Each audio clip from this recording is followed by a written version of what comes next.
Good evening and welcome to the Arundel Camera Club virtual live stream for Thursday, August 26, 2021. My name is John Milliker and I'm the club president for this year. The Arundel Camera Club was founded in 1957 and exists to promote the arts, science, and education in all aspects and fields of photography. For more information about us, please visit www.arundelcameraclub.org. We welcome you at our new meeting night, which was originally changed due to a very good meeting location opportunity with the Severna Park Baptist Church. However, because of member and officer feedback, we've decided that with the COVID variants, we will remain virtual for a little while longer while we reassess the virus and our members' comfort levels. We will check those often so that we can try to get back to normal and meeting in person again as soon as possible. When we do meet in person, meetings will be held hybrid so that members who are not feeling well or not comfortable going out yet, or maybe are out of town, can still enjoy all the great programming the club has to offer. The club is extremely lucky to have such great members who are understanding of all the decisions we've made, and we will always prioritize the safety of them. If your comfort level allows it, we recommend you to get out and photograph before winter arrives. Be sure to follow all safety recommendations in your state and county. And our new field trip team has done an amazing job at finding great opportunities, and we hope that you take advantage of the amazing field trips that they have lined up. The upcoming schedule tonight, our stream is club members What I Did Over the Summer, and we have 58 great images from new and old club members with some descriptions that we have, and we also have a couple of those members in the conference software right now. Next week is how to make the most of critiques and competitions. And that is going to talk to you a little bit about our upcoming critiques, which are new to the club, and then, of course, all the competitions. Now, at least for now, we are sticking with digital-only competitions, and we will talk a little bit about how to size those images. And remember, we have paid membership and we have free membership. And if you are a free member, you're going to learn a lot from watching the comments and critiques of other people's photographs.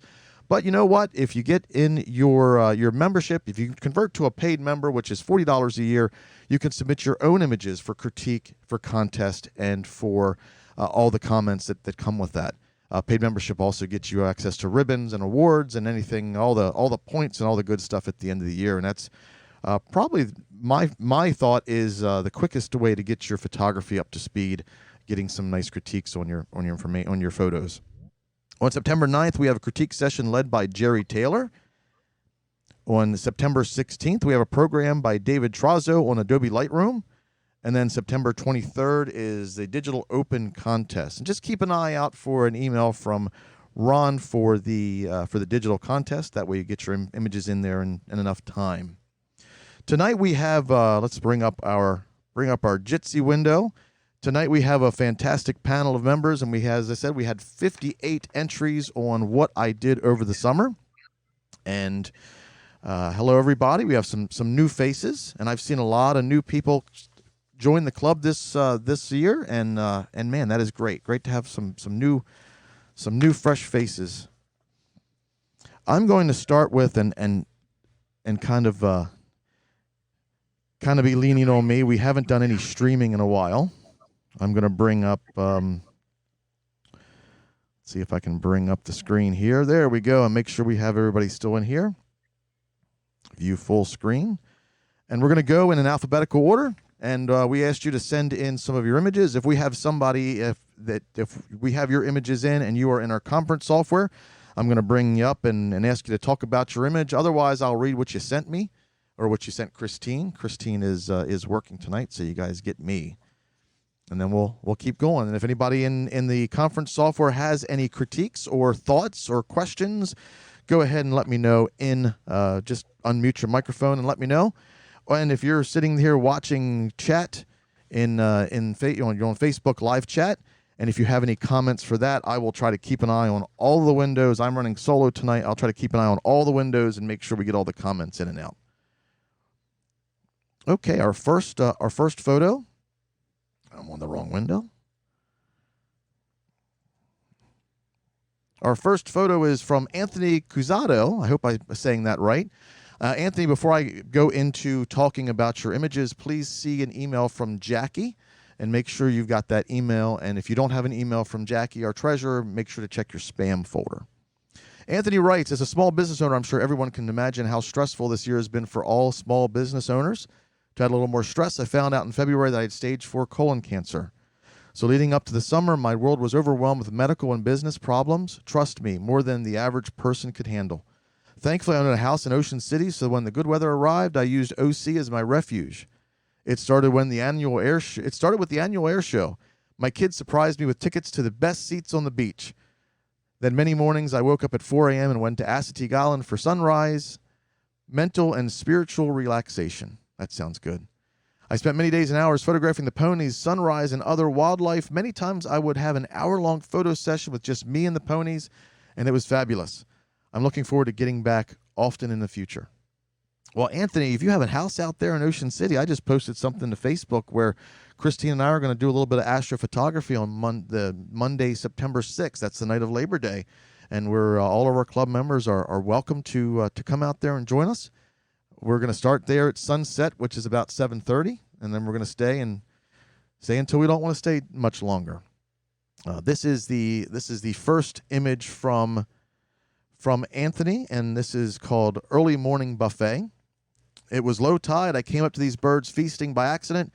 There was a lot of water between us, so I couldn't get any closer. Very frustrating. It's a fantastic image. Does anybody have any thoughts on Anthony's bird image? What are those, Fred? What are those? Are those they're not egrets, are they? Or are they?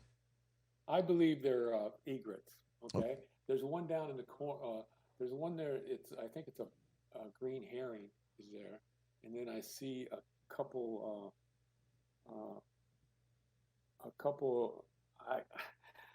They're gulls, but I don't know what type of gulls they are. Interesting. The one with the black head.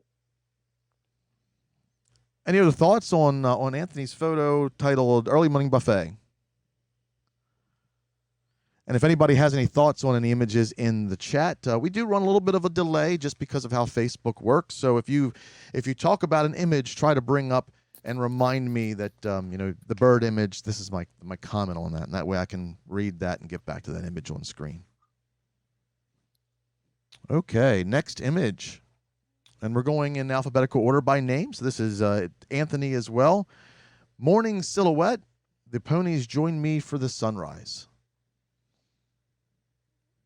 The good thing about Assateague, the great thing about Assateague is that you have 24-hour access, at least the Maryland side, the National Seashore side.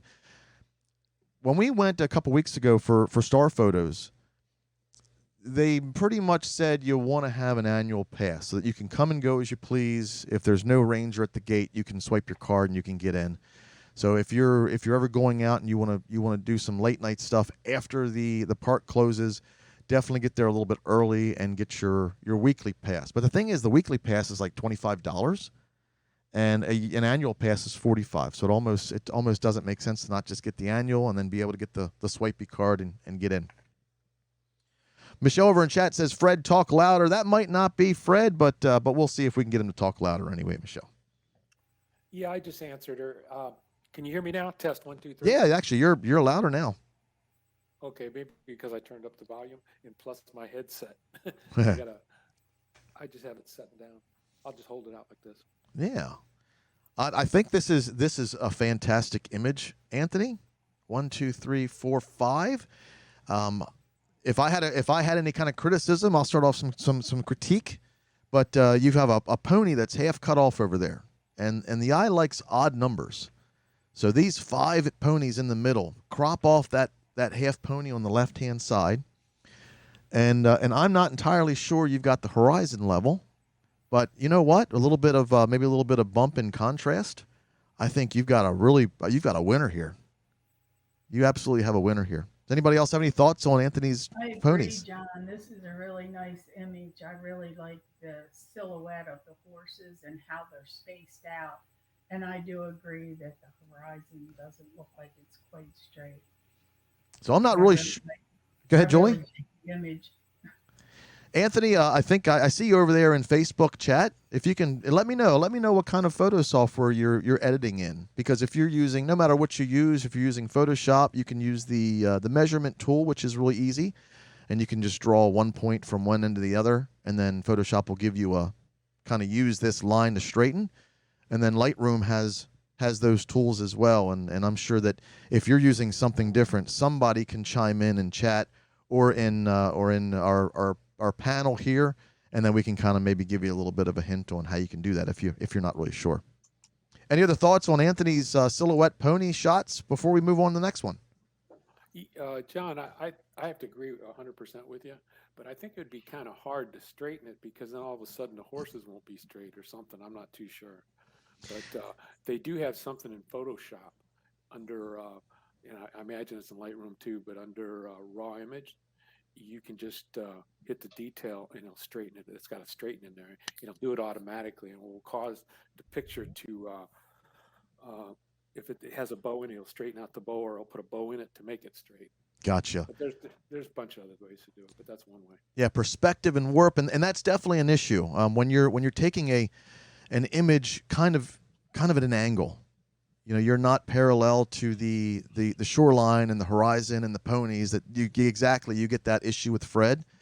But I think if you've got to pick one, and Fred, let me know if you agree. If you've got to pick one, I'd rather pick the horizon because that's where my eye goes to first.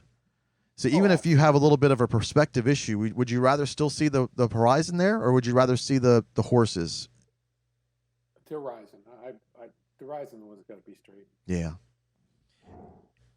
Michelle writes, I like how the small horse is in the middle of the 5. Oh, very good eye there. The baby. Anthony writes, well, I'm a new guy at this, and I'm not using any software, and I'm not cropping, but he's hoping to learn. Anthony, I'll tell you what, we have a Lightroom talk that Christine has lined up in 3 weeks. I think it's 3 weeks.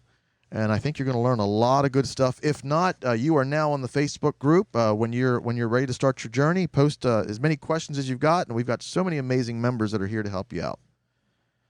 Any other thoughts on Anthony's shot before I move on? Okay, the next one is OC Air Show. I think you have one in here from the air show, right, Fred? Oh, somebody took over sharing the screen. Yeah, I sure do. I'm gonna take that back, Fred.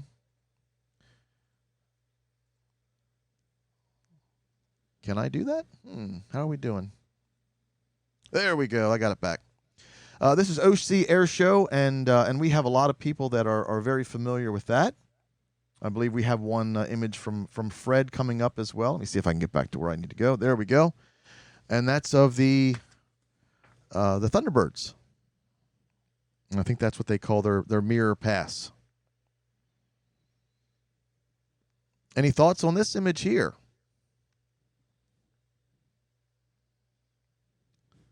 It's hard to shoot something like that. It's I guess those are F-16s, aren't they? I should know this. I should know this. How many times I've shot for them. I should know this, but I can't remember off the top of my head. One thing you could try is have more in the front than the back. Exactly. That's kind of one of the rules of thumb is if you've got something that moves, you don't want to cramp it up to the corner of the photo. You want to give it some room to breathe and mentally in your viewer's mind somewhere to go. And I know you really want to capture those puffs of clouds, but right. if you were to just, again, it's a little bit off straight, but if you were to straighten that and then kind of crop it so you give a little bit more room to the left than on the right, this is a fantastic image. This is a winner. Michelle writes in here, whose photo is mirror pass? I think this is the mirror pass. We've got Ed in chat. Hi, Ed. Any other thoughts on this image? We've got a lot of people in here that I know have great compositional minds that are not talking yet. So hopefully we get somebody to break in here and give us their thought on this image.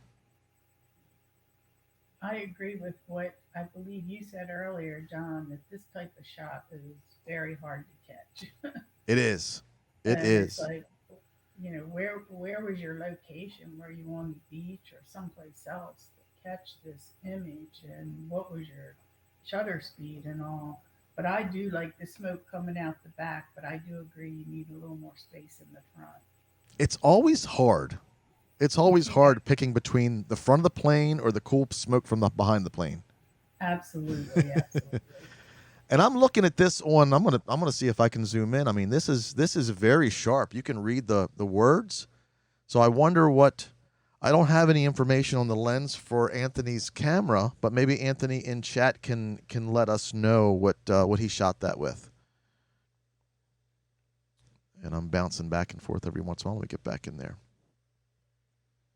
Any other thoughts before we move on? Okay, thank you, Anthony. It's great to have you here with us, and we hope you learn a lot. If you stick with all the programs that are coming up and the other fantastic members in the club, you're gonna be shooting, and you're already on your way. But you're gonna be a pro in no time if you keep hanging around with all the members that we have here that are just amazing. Let's move on to. Let me take it out of full screen. This is, and Christine gave me stuff from everybody, but it's kind of all out. This is Bob Weber's shot, but Bob is here, so I'm going to ask Bob to unmute his microphone and see if he can't tell us about these beautiful images he sent over. I'm not known for doing flowers. I thought I'd do something different and submit some flowers. I've been trying to capture them with light coming from behind, contre-jour, which brightens them up. Fantastic. Do we know what those flowers are? Pretty. I like that. No. They look like some type of lily. Could well be. Beautiful. Now, did you, is this the normal color or did you enhance the color? I bumped up the saturation a wee bit, but by and large, that is their color. Mm-hmm. The light is coming from behind. You do know, Bob, that you have a reputation for goosing the colors a little bit. So, of course, we've got to ask you. This is true. But by and large, that is their color. That's cool. The light is coming from behind. You do know, Bob, that you have a reputation for. Oh, why am I hearing?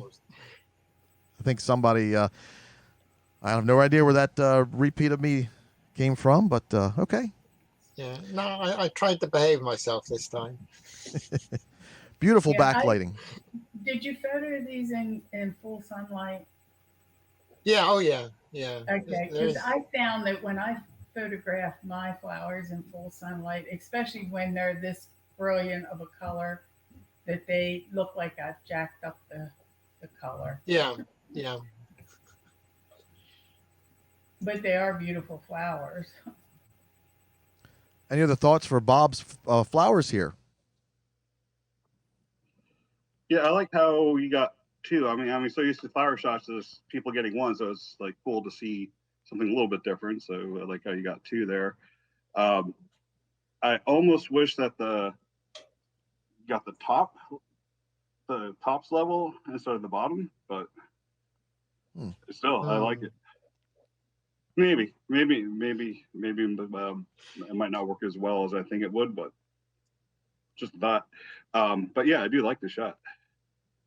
Good thoughts, Darren. Anybody else before we move on? Before we move on, Michelle asked me if I could turn up the volume of the Jitsi guests. I did turn that up to a little bit. Problem is we have some guests that are louder than others, so I'm trying to find a happy medium. If some people do get too loud, just yell at me and I'll bring them back down. We have Susan said about Anthony's Thunderbirds photo. I wish there was more smoke. Fantastic capture, but the single color sky doesn't offset the planes enough for her, and that's a problem with airshow photos. Sometimes you just go and have blah skies, and sometimes you've got nice, interesting clouds.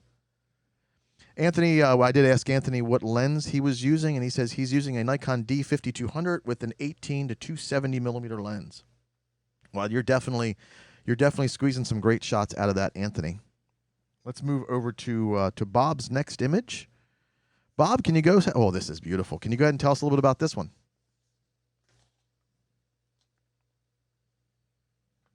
This was shot at Kenilworth. I haven't changed the colors. And I like this one because a couple of the leaves are somewhat distorted, but they're not blemished. That's what attracted me to it. And also the background is full of leaves, because most of the time you see these plants, they're standing up in isolation, but this one had a nice background of leaves behind it. It's a beautiful shot. Can anybody hear me? Yes, sir. Yeah, you're good. So you can't hear me now? No, we hear you fine, Lewis. Oh, all right. I changed some setting. Okay, we're ready to go. All right. Any other thoughts on Bob's I'm Lily? still hearing a residual from two different speakers at different times. No, we hear you fine, Lewis. Yeah, I think somebody either doesn't have their headphones on, because sometimes when you don't have headphones, it can do that thing. I think I saw Rich Stolarski join in. Yeah, I finally Oh, figured there's out Rich. I was signing in wrong. Either doesn't have their headphones on, because sometimes when you don't have headphones. Yeah, I'm hearing myself echo, and if anybody does have headphones and they might be able to put them in, I definitely appreciate it. I figured out I was signing in wrong. I'm not entirely sure who that is. If we can get, if anybody does have headphones and they might be able to put them in, I definitely appreciate it. Rich, I think that is you, bud. I feel like I'm in a time warp. I have headphones on. Are you sure that that your speakers are going through the headphones? Yeah. Okay. Well, let me check. The only reason I say that is when I went to the view of everybody and I heard the echoes of me, it was coming from your. Are you sure that that your speakers are going through the headphones? Yes. Yeah. Well, let me check. The only reason I say that is when I went to the view of everybody and I heard the echoes of me, it was coming from your. I'm going to mute you, Rich, just to see if that's where it's coming from, and I think that is. So I'm going to let you play with your headphones to make sure you get your headphones taken care of, and then we're going to move on a little bit. Bob, I absolutely love this, and you definitely nailed this shot with the background of the green, because as you said, it's very rare to have such a clean background like that. Can I make a comment? Yes, sir. Bob, I think a slight vignette around the edges would make the flower pop more. And the upper left-hand corner, the highlights on that leaf drag my eye up there a little bit. Other than that, I think it's a beautiful shot. I really do. I love the square. Does anybody else love the square cropping of this? Well, I think it's right on. I think it's fine. Yes, it's a beautiful shot. And I love how the orange just pops. I fixed my problem, John. Okay. I still had the Facebook feed on because I couldn't get into the Jitsi because I put an S on programs. Oh, yeah. I'm gonna need to. We haven't streamed like this in a while. I'm gonna need to make sure to put that in the email. Make sure you're not in both. But good. I'm glad you got it fixed up. Okay, let's move on to the next one of Bob's, and this is a traditional Bob shot. Go ahead, Bob. Tell us about it. Yeah, this is using a black background, of course, a flower in water, and about half an hour to get rid of all the dust spots that you get when you do a shot like this. Good job. Yeah, so the rose is getting towards the end of its life, but it hasn't quite gone brown yet. But again, I lit it from the top and the bottom to bring out the colors in the petals. Very nice. Bob, just one comment. I think it needs to be cropped on left and right to give more impact for the image. Yeah, what's happening is the image doesn't go as far as the screen. There you are. Yeah, that's the image. Just because it's black, it did look like it was a landscape. Yeah, that looks much better now. Right. I think I'd probably put a white rectangle around it just to show where the image ends. But yeah. I like the way the green goes down the glass. That's pretty neat. Yeah, the glass actually is green. It does have a green stem. Oh, okay. Did you put the light up on top straight down, or how did you put the light? There's one on top, which I was holding, and then there's a light below the glass, so it's lit from top and bottom. There's no side light. Oh, How okay. did you light from the bottom? I have a little LED, and the glass is sitting on it. And then I Okay, have so a it's not like small it's a light. glass table or anything like that. No, it's just a single spot. The LED is about a quarter of an inch. Uh-huh. It's very bright, and it shines upwards. Yeah, Cool. I've tried that before, and I Nice still shot. haven't quite got it mastered. Yeah. Does anybody remember will the? think- Does anybody remember the program speaker we had probably 4 or 5 years ago? And her big thing was buying flashlights at Home Depot. Yeah, Oh, I yeah. remember that. Yeah. She had so many different flashlights, but she made great Yeah. great macro images. Yeah, this has a sort of Home Depot flashlight for the top light. But it works perfectly. Yep. I love how the leaf on the right is lit up. That's kind of good luck because as I hold the light on the top around it, there's certain points where it lights up, and I just have to hold it there steady while I push the shutter. Now here's a question for everybody. Bob, you have the top part perfectly balanced in the frame, but the bottom part is not in the center. So what does everybody think about that? Would you rather have the top part balanced in the frame, or would you rather have the bottom part balanced in the frame? Top part. Anyone else want to chime in on that? I think So are you it's- suggesting to crop a little off the right? So then the top is more balanced and the stem has moved over almost to the 1/3 point? Well, I was thinking the other way. I was thinking about putting the stem in the center, which of course would totally cramp the top, but just putting it out there, just trying to figure what people thought about it. But I do like the idea of cropping more on the right and going 1/3. That's a really good take on it. Until you mentioned that, I didn't realize that the stem is actually not in the center. But you're right, it isn't. Well, that happens to a lot of people. So is it tilted just a little bit, or yeah, or is I it just think so. or is it just like a natural flaw in the glass? Because I have some like old hand blown glass that has a lot of character. And I kind of like the character. It's real close. If it's not level, it's really really close, and I don't think it's enough to worry about. I think it's fine. Yeah, I think it's good. Yeah, I do like a little bit of character sometimes. Like, Any other thoughts before we move on?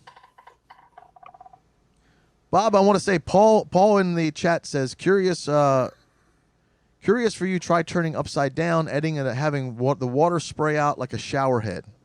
So I think he's recommending turn it upside down and have this as a shower head. And I think that's actually kind of a cute idea. That would be fun, yeah. That would be fun. or you should patent that and start selling them. And then Susan's asking, I think on this one, where is the base of the liquor glass? It's been cropped off. The base had just too much dust to take down. I just cut it off. Bob didn't want to spend another hour cleaning that dust up.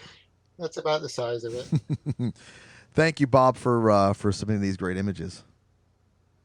Next, we have Kathy Hockle, and unfortunately, I don't believe Kathy or Greg are with us today, but I do have some information from them. This is Kathy Hockle's shot, and this is from a rural highway in South Dakota. She didn't give me too much more than that, but this is somewhere in South Dakota, and I love the colors. Now, the colors on my monitor are a little bit more saturated than I see on my stream monitor. But on my other monitor where the Facebook feed is, it looks right. So whatever's coming through on Facebook is the saturation of this, and I think it is an amazing shot. I think that the grass should be slightly blurred so your eye moves up to the cabin. It's interesting. Or maybe a little vignette. Or a little vignette, yeah. Mm-hmm. Now, are we thinking a black vignette or maybe a little bit of a white vignette? I'd have to try it out and see how it works. Yeah. Also, what bothers me is the fence posts on the right.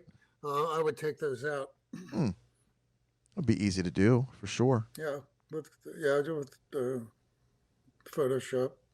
Any other thoughts on this shot from Kathy? It's a nice shot. It is. I just want to walk through that door and see what's inside. Exactly. That's really nice. Kathy, if you and Greg are watching the live stream later, fantastic shot. Let's see what else we have. And Kathy, I guess they went to Sturgis. Yeah.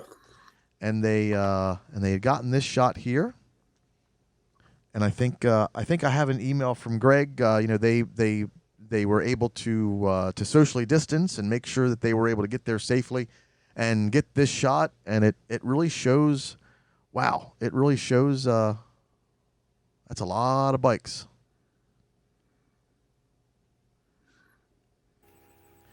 Elaine writes in chat, love this shot, Kathy. There's a similar barn here that we pass frequently. And then Elaine says, your photo is inspiring.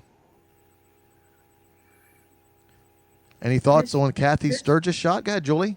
This shot in Sturgis, it looks like they're above it. So what were they in? Or were they using a drone?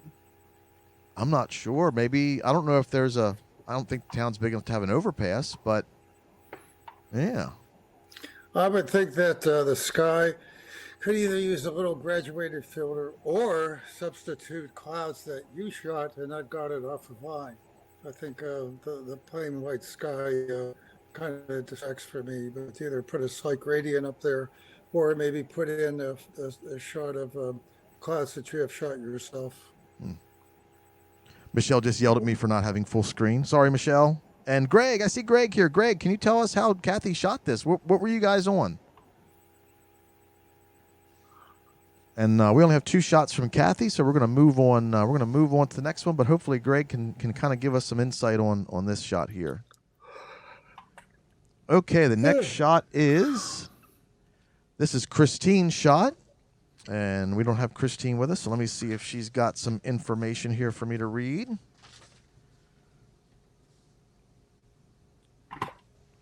Okay, Christine, butterfly, macro shot created at Spruce Knob Lake. And this is where we had a bunch of club members go up, and then we went and photographed the stars at the dark sky area, Spruce Knob Lake. And she loves taking macro one at the lake, and it's full of lovely flowers and bugs to photograph.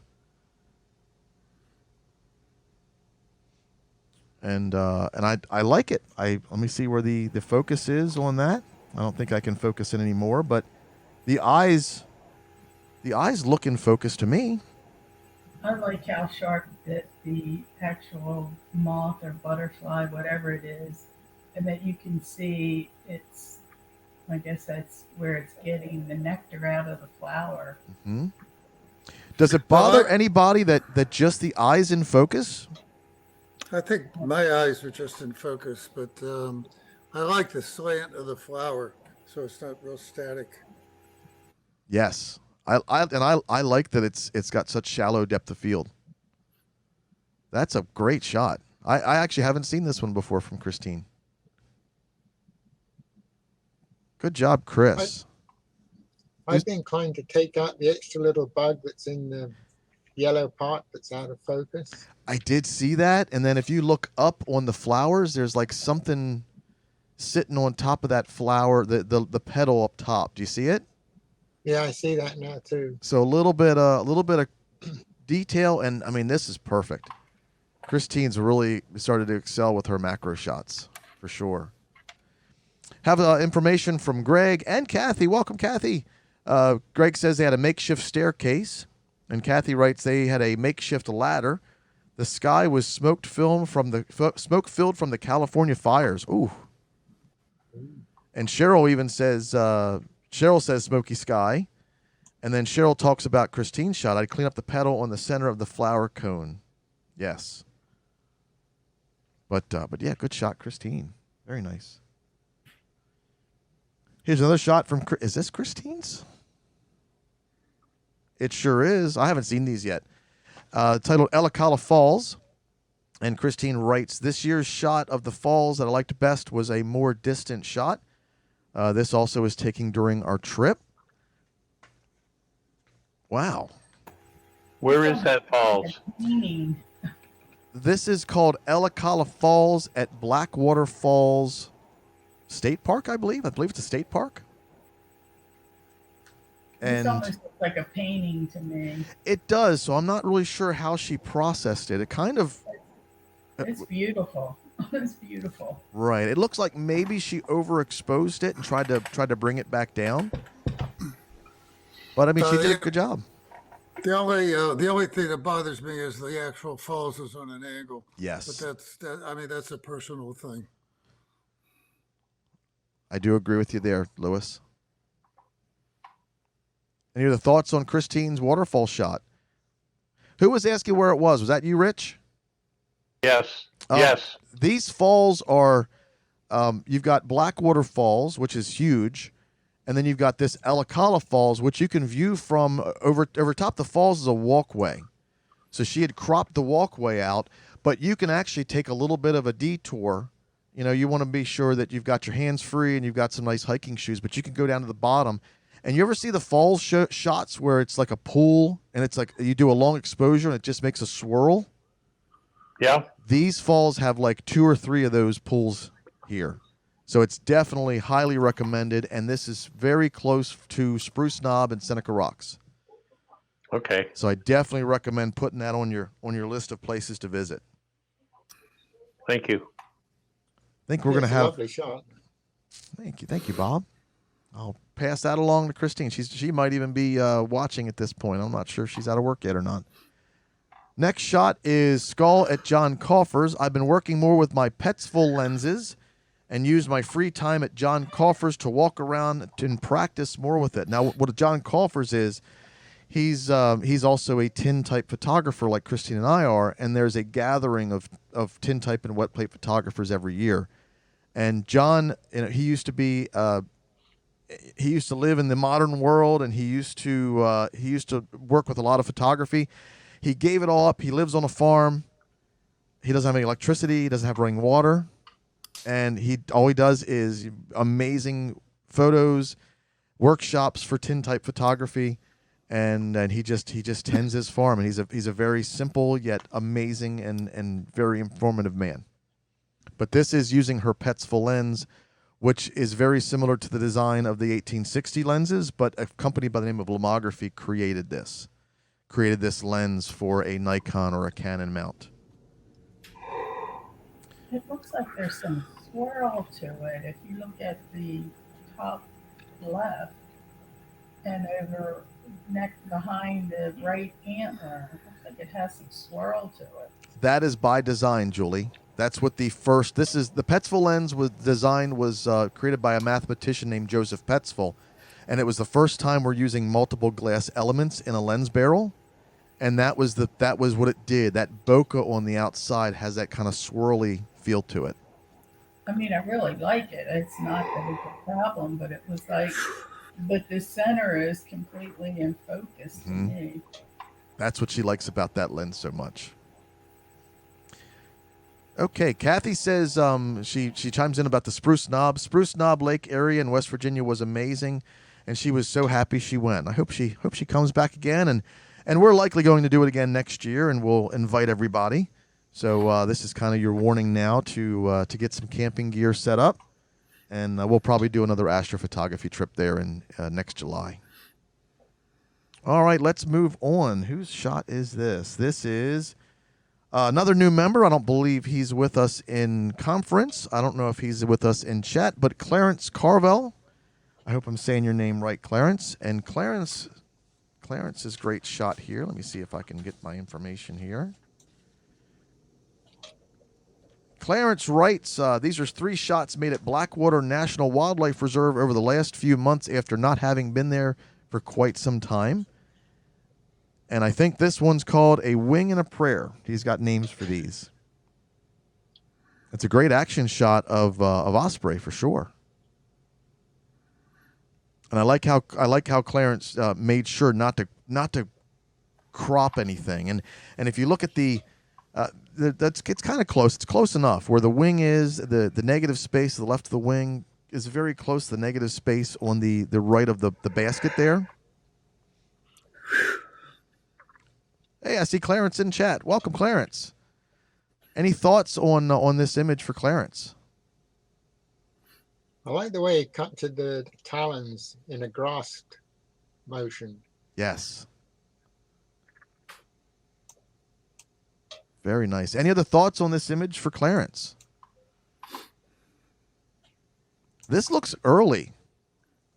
I'm not seeing much green, so I'm guessing this is kind of late winter, Clarence. Is that right? Yeah, it doesn't look like much in the nest yet either. Right. But I'm not seeing the eye, and I guess that's my problem with it. But other than that, I like it. I think the eye is very small, but yes, we do have the birds back to us for sure, and sometimes they don't cooperate like you need them to sometimes, but absolutely, if many of us have spent hours at these places and at Conowingo Dam, and sometimes when you get home with a butt shot, that's your takeaway for the day. Clarence says spring egg season. Very nice, Clarence. Any other thoughts before we move on? I'm seeing one thing up here on the top right-hand corner. I don't know if that is a Photoshop tool mark. Maybe you had fixed the horizon and had to clone in that area up top right, but that almost looks like a Photoshop tool mark. And if it is, just keep an eye on it for next time. Let's move on to the next one, which should also be a shot from Clarence. Great blue heron. I like this composition a lot. What does everybody else think? I think it's slightly over sharpened, but other than that, it's really a nice shot. It might be. It does look a little crunchy, but this is a very unique perspective on a blue heron. The contrasting up and down vertical in the background makes it more interesting, actually. Nicely seen, Lewis. Yeah, the horizontal of the water and the vertical of the trees. It's fantastic. I like this shot a lot. Any other thoughts? Certainly see the eye in this one. Yes.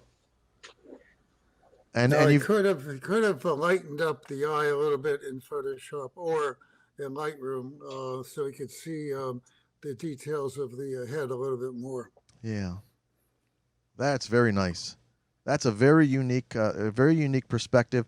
I like how there's more room in front of the bird than behind the bird, so you have a little bit of room to move into. And you're on the thirds. I mean, this is an amazing photo. It does look like it was over sharpened a little bit, and that might be because you may had to crop in on it quite a bit. But everything about this image I love.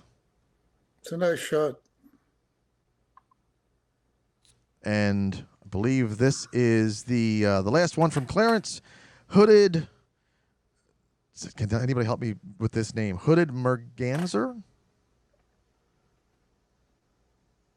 Yeah, sounds right. Merganser. Yeah. Looks like it's caught late in the day and you've got the eye showing up nicely. Right. It's almost like a model shot where the model's like walking away and turns. It's like, that's what it kind of looks like to me. Clarence had to pay dearly in potato chips for that shot. Yeah. Clarence says taken well after sunset, long exposure, which I'm thinking is for the heron. And Susan writes, I like that the heron that is wading up to its feathers, we usually see images with their legs showing. Yes, that's why I thought it was such a unique perspective of the heron. It's very nice. And Greg also says, great shot. I would like to see more of the feathers, just lighten them up a little bit. I see some blurriness in the water behind, and I see some blurriness in the feathers. I'm not sure if that's a little bit of post-processing there. And I see a little bit of very light blue on the left-hand side where the foot is. Just so I'm not sure if maybe that's a composite of, maybe you cut the bird out of a messy scene and put a better scene there. But it almost looks like I'm seeing some duplicated clone stamps in the background. Just be careful of that. That's all. But I mean, other than that, that's a great shot. It's a very unique bird. I don't think I've ever heard of one or seen one before. Man. And I'm assuming this was also at Blackwater. He says 3 shots made at Blackwater. I've never seen this at Blackwater. I've never seen it either. Yeah, very interesting looking bird. Yeah. Very cool. Good capture, Clarence. Okay, let's go on to the next shot. I think I know who this is. This is Darren's shot. Darren is, and Clarence is a new member this year as well. Darren's a new member this year. He joined us late last year, and we're glad that we haven't run him off. And he's got this amazing shot here. Darren, I'm going to let you tell to us about it instead of me reading about it. All right, this was Lake Welland Popac in the Poconos. We had a little family vacation. We had a bunch of cabins out there, and this was out back of one of the cabins, or I guess out front, depending on whether your perspective.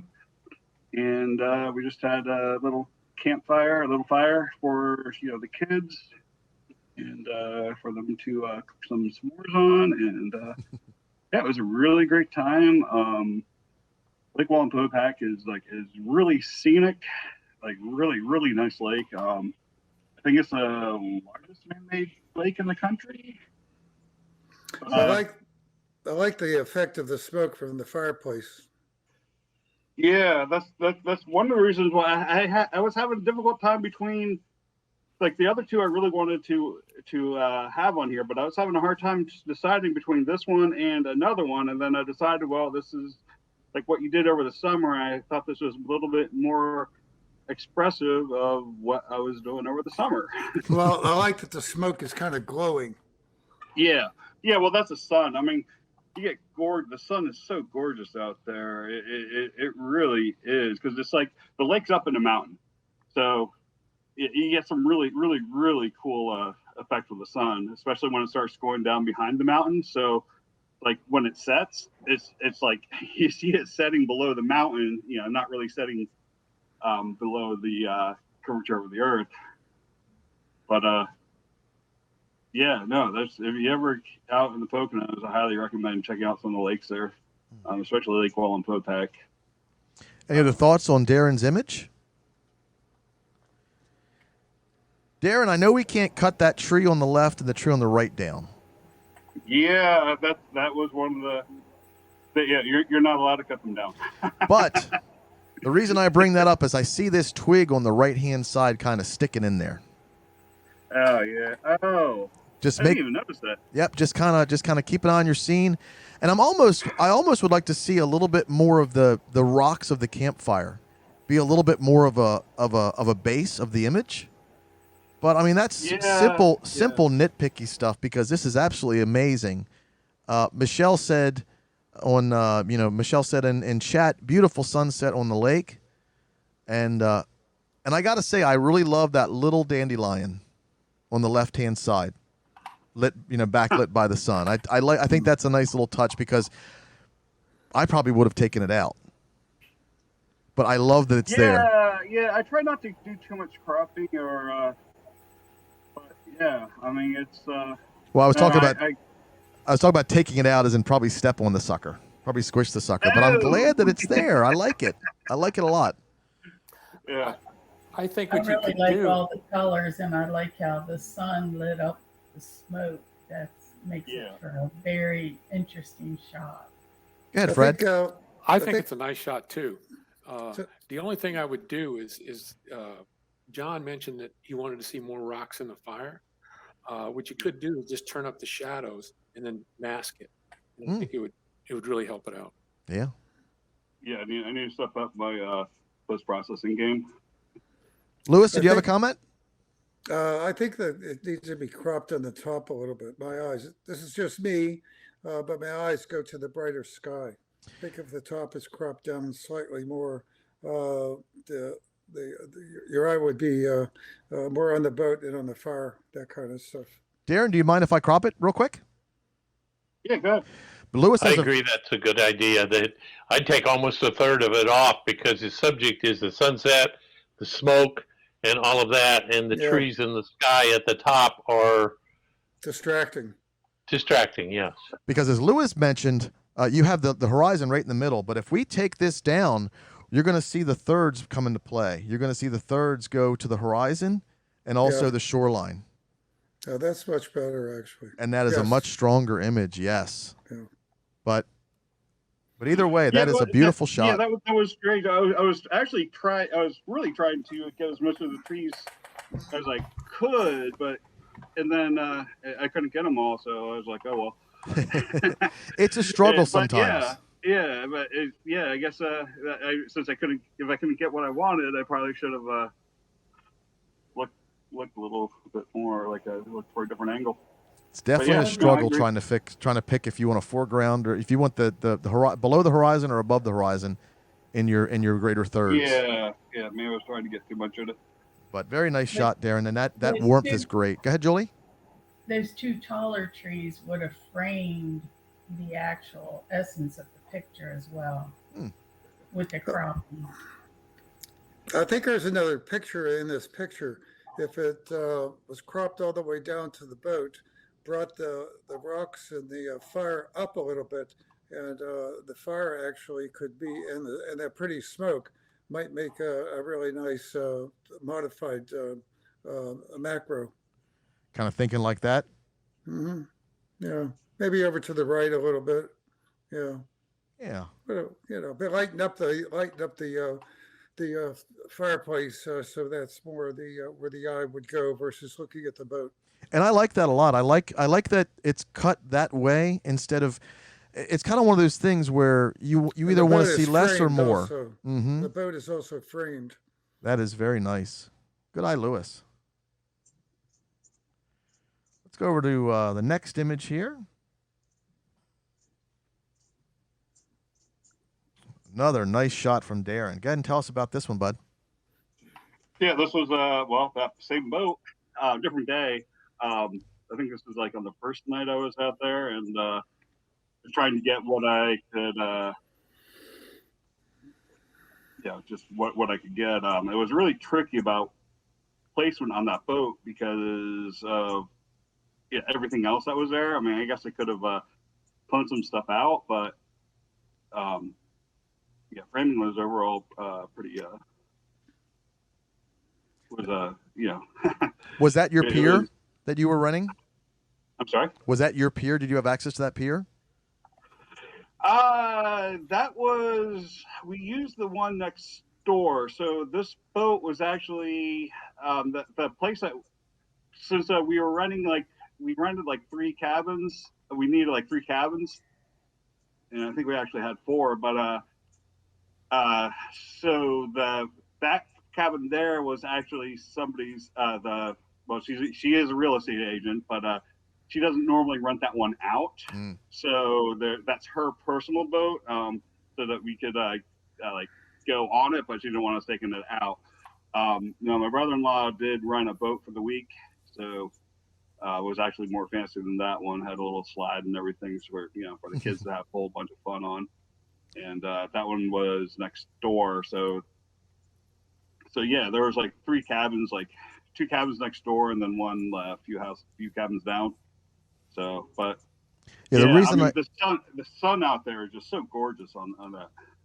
I think the image is not the boat. If the boat was all cut out, I think that would make an interesting sunset with all those pretty clouds and everything, and maybe tone down the sun just a little bit. I just think the boat's distracting. I think the picture is really the sunset, about the sunset. I agree with Lewis because you got the horizon right smack in the middle again. But that's why I was asking you about the pier and the boat, because you could have gotten low and maybe framed the sun and the clouds through the canopy of the boat. Just a thought. I have a thought too. Is again, I think if you turn up the shadows, okay, or put a gradient, lighten the gradient, and put a gradient from the boat, up a little bit.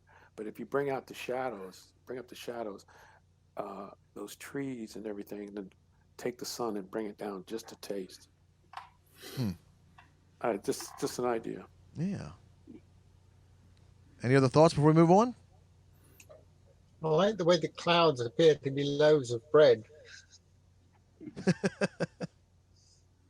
It's after that famous surrealist painting. I think it's Magritte. Actually, the clouds up there, if you crop down that top one and crop out actually the sun and everything, the horizontal clouds is like an interesting abstract, really. Yeah, that's really spectacular. Okay, let's move on to the next one. And this is Darren as well. One of my favorites, s'mores. Tell us about it, Darren. So this was out by that campfire that you saw earlier, and so we had kids were out there making s'mores and just having a lot of fun. And some of the kids were trying to play with the fire a little too much, but we had to put an end to that. But yeah, I mean, yeah, I just liked her concentration on the marshmallow, and yeah, just the essence of the excitement of the kids, like get to go have some s'mores, This is a lovely photo.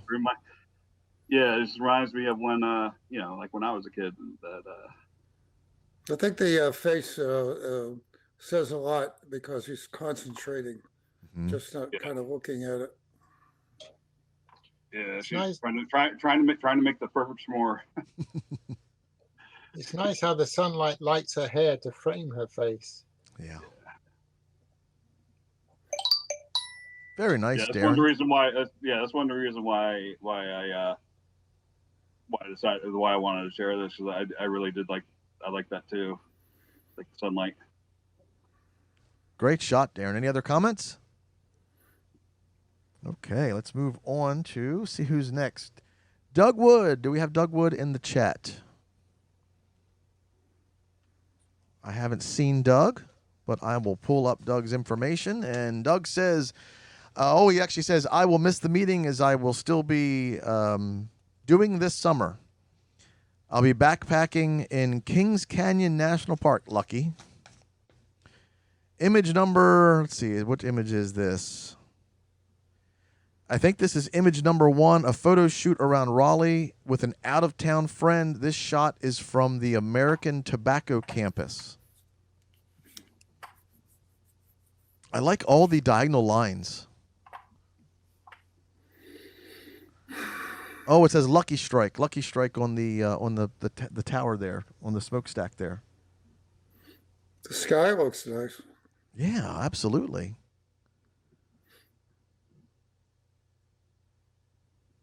Any other thoughts for Doug's shot here? Okay, let's move on. Pretty nice shot. It is, and looking at the, if I had to say anything, I'd maybe kind of bump the saturation up just a little bit on the reds. And know what I think? I think that that would look even better in black and white in mono. Oh yeah. Michelle in chat says she likes the V shapes. I do too. It almost kind of looks like the ground is smoking a big Lucky Strike.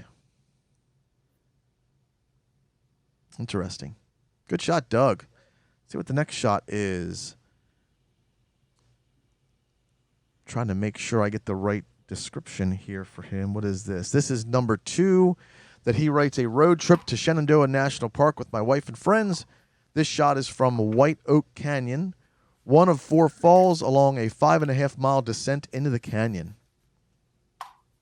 Oh, I absolutely like the slow shutter speed, softening the water of the falls. I like the rocks in the foreground. Anybody else have any thoughts on this shot? I think maybe a little more contrast. Think so? Yeah. I very much like the shutter speed, though. It's not just that it's slow, because some people go too slow, and then part of it gets whited out. This looks like it's right in that happy medium to smooth it out without overexposing it. Without making it disappear totally. I agree. Yeah. Yeah, that falls really looks nice. Yeah. Any other thoughts for Doug? Okay, we have one more from Doug. Make sure that I'm on the right one. Number 3 is camping trip at Spruce Knob, West Virginia. Doug came out and stayed for a few days with us. This shot is from the trail around the knob. And if you've never been to Spruce Knob, not only do you have a nice little lake there with a trail around it, but the actual knob itself, which is the highest point in West Virginia, has such a nice little, it's like a half-mile trail from a parking lot down to a complete clearing on the top of the knob and then back to the parking lot. It's such a great little location. Any thoughts for Doug's shot here?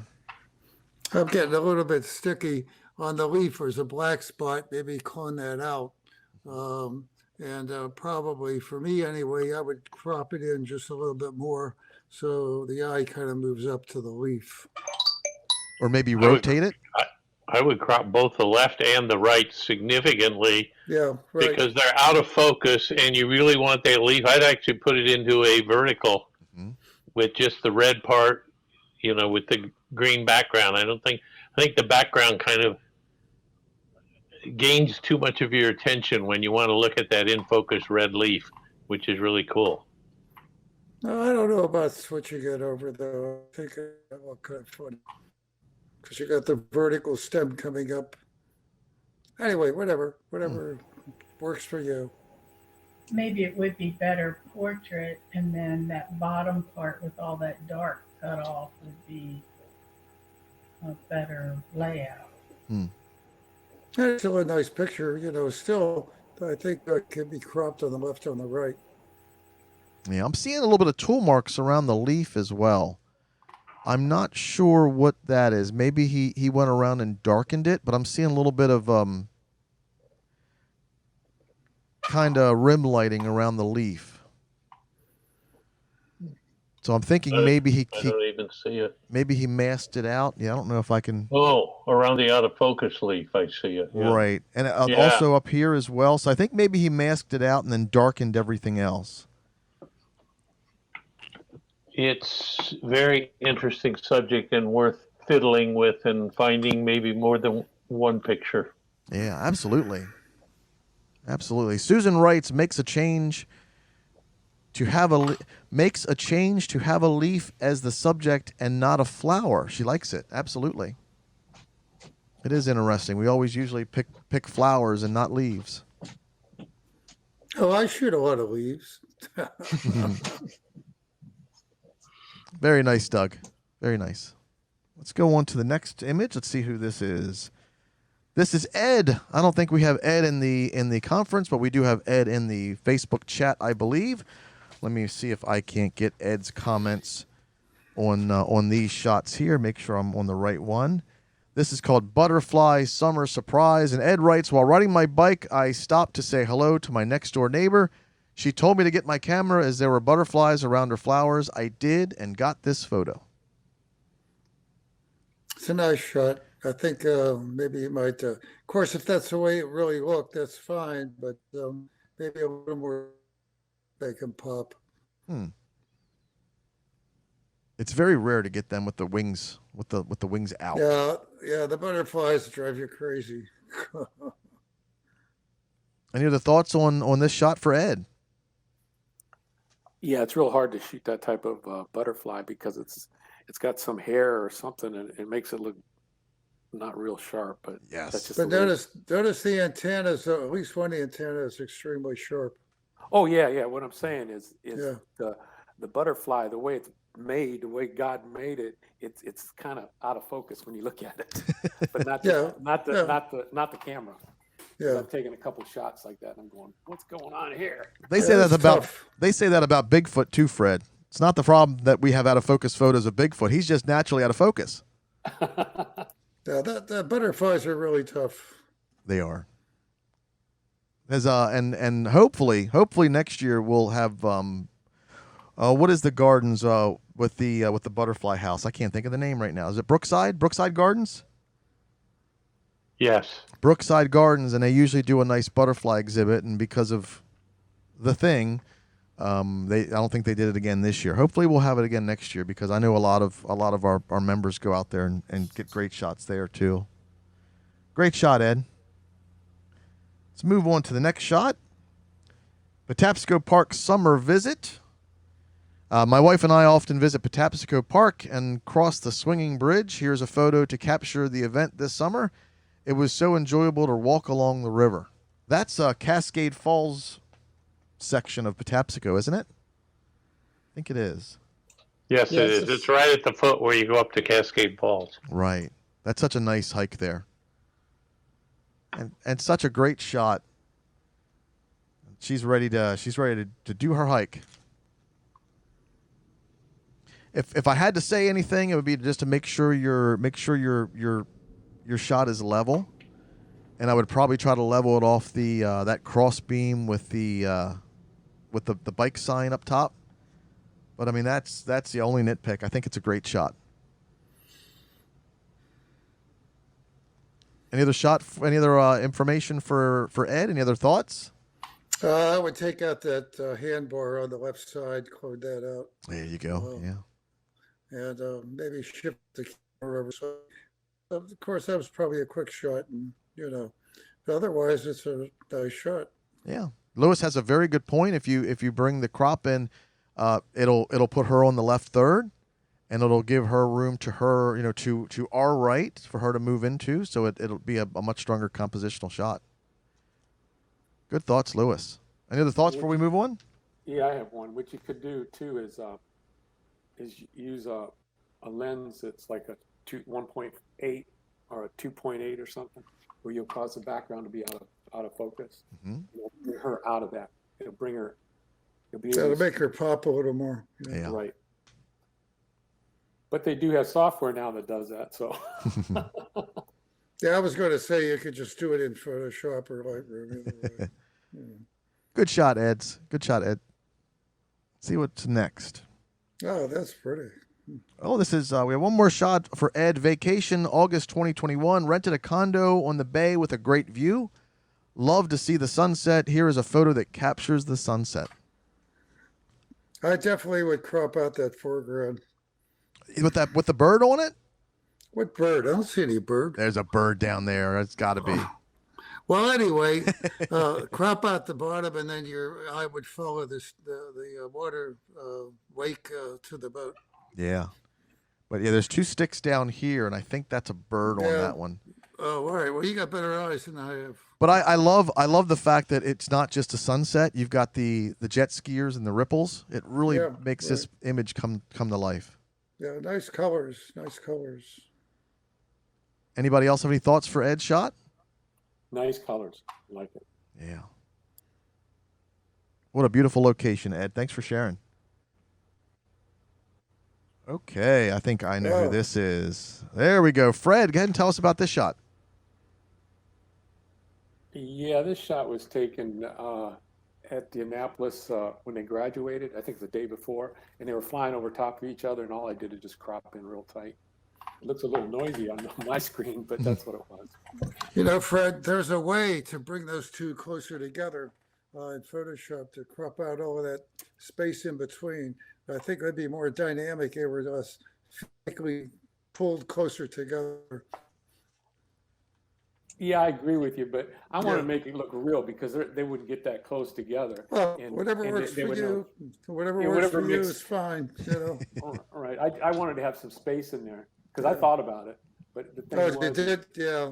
I thought about it, but the thing is it's a big picture, and I wanted to make it look kind of real. Well, what would be, what would be cool? You would have another Blue Angel going to the left, far down there. That would make a cool picture, I think. Yeah, it would, but I'm a photographer, not an artist like that. I might as well just go ahead and leave my camera at home and just do it on my computer. Very nice. You could definitely do it on the computer. And you could see the pilots' names. Fantastic.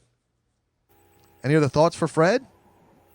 I find it interesting. I always thought it was just one pilot in each of the planes, but I see there's one pilot in the top and two in the bottom. Mm-hmm.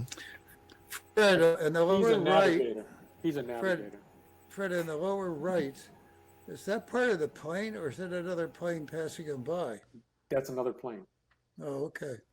See what this was you know that shot that you seen at the very beginning with 2 planes. There was 4 planes in this. Oh, okay. Yeah. Maybe there was 4 of them. All of them were there when they did it. And there was one. There some 3 they're flying upside down and straight up and got pretty close. Yeah, I know. I've watched them. I know what they do. Yeah. That's wild. Good catch, Fred. Good catch. Thank you. Let's go to Fred's next one. Ooh, that's nice. Cheryl says in chat, can't believe the precision these guys have. Their helmets are lined up. Is this yours as well, Fred? Yeah. Go ahead and tell us a little bit about it. This was taken the 4th of July at Fort Meade, and I just wanted to take a time lapse. But the thing I really liked about it was there was an airplane all the way to the left, and it just so happened in there. And I turned up the shadows a little bit to see the people, and just kind of taking pictures of 4th of July. Did you put a graduation in the blue sky? No, nothing. Nope. Okay. Matter of fact, I see a spot, dust spot on the right-hand side. I didn't see it before, but I see it now. Oh well. Good saturation. I mean, that's great saturation. I love the warmth of the lights on the ground. Yeah, we were sitting on the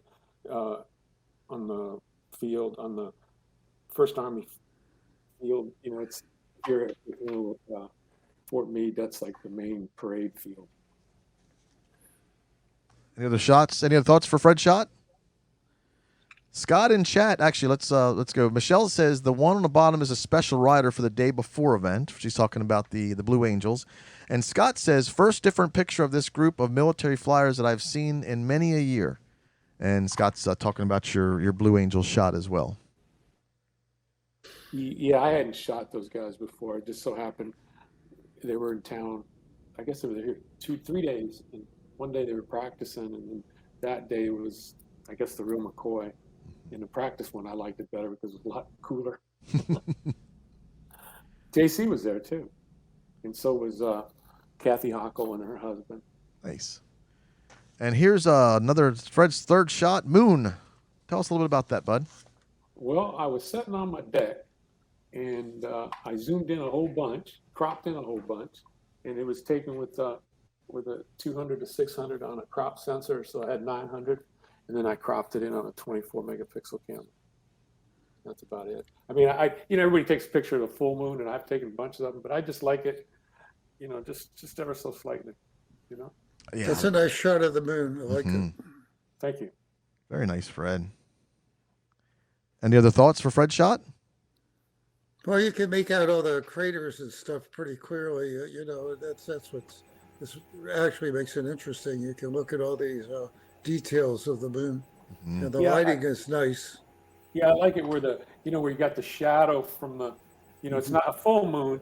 It's hard, you can do it, but you got to really turn it down. But when you have it like that, you have the shadow, and so it gives you a little bit of depth, just like you were taking a portrait. You put a shadow on the nose or something. Is this black and white, or is this the actual color? That was the actual color. I didn't turn it black and white. Okay. Cool shot. I took some of the full moon, and I actually got some trees on either side, both last month and, well, no, it was 2 full moons this month, I think. But anyway, I caught some that I actually got some trees, and it looked pretty cool. The trees are kind of out of focus, and they're silhouettes, but the moon is cool in it. Well, I was hoping that a plane would fly by. I know. I could have put one in. I could have put one in, but I didn't. You're lucky like that. I know.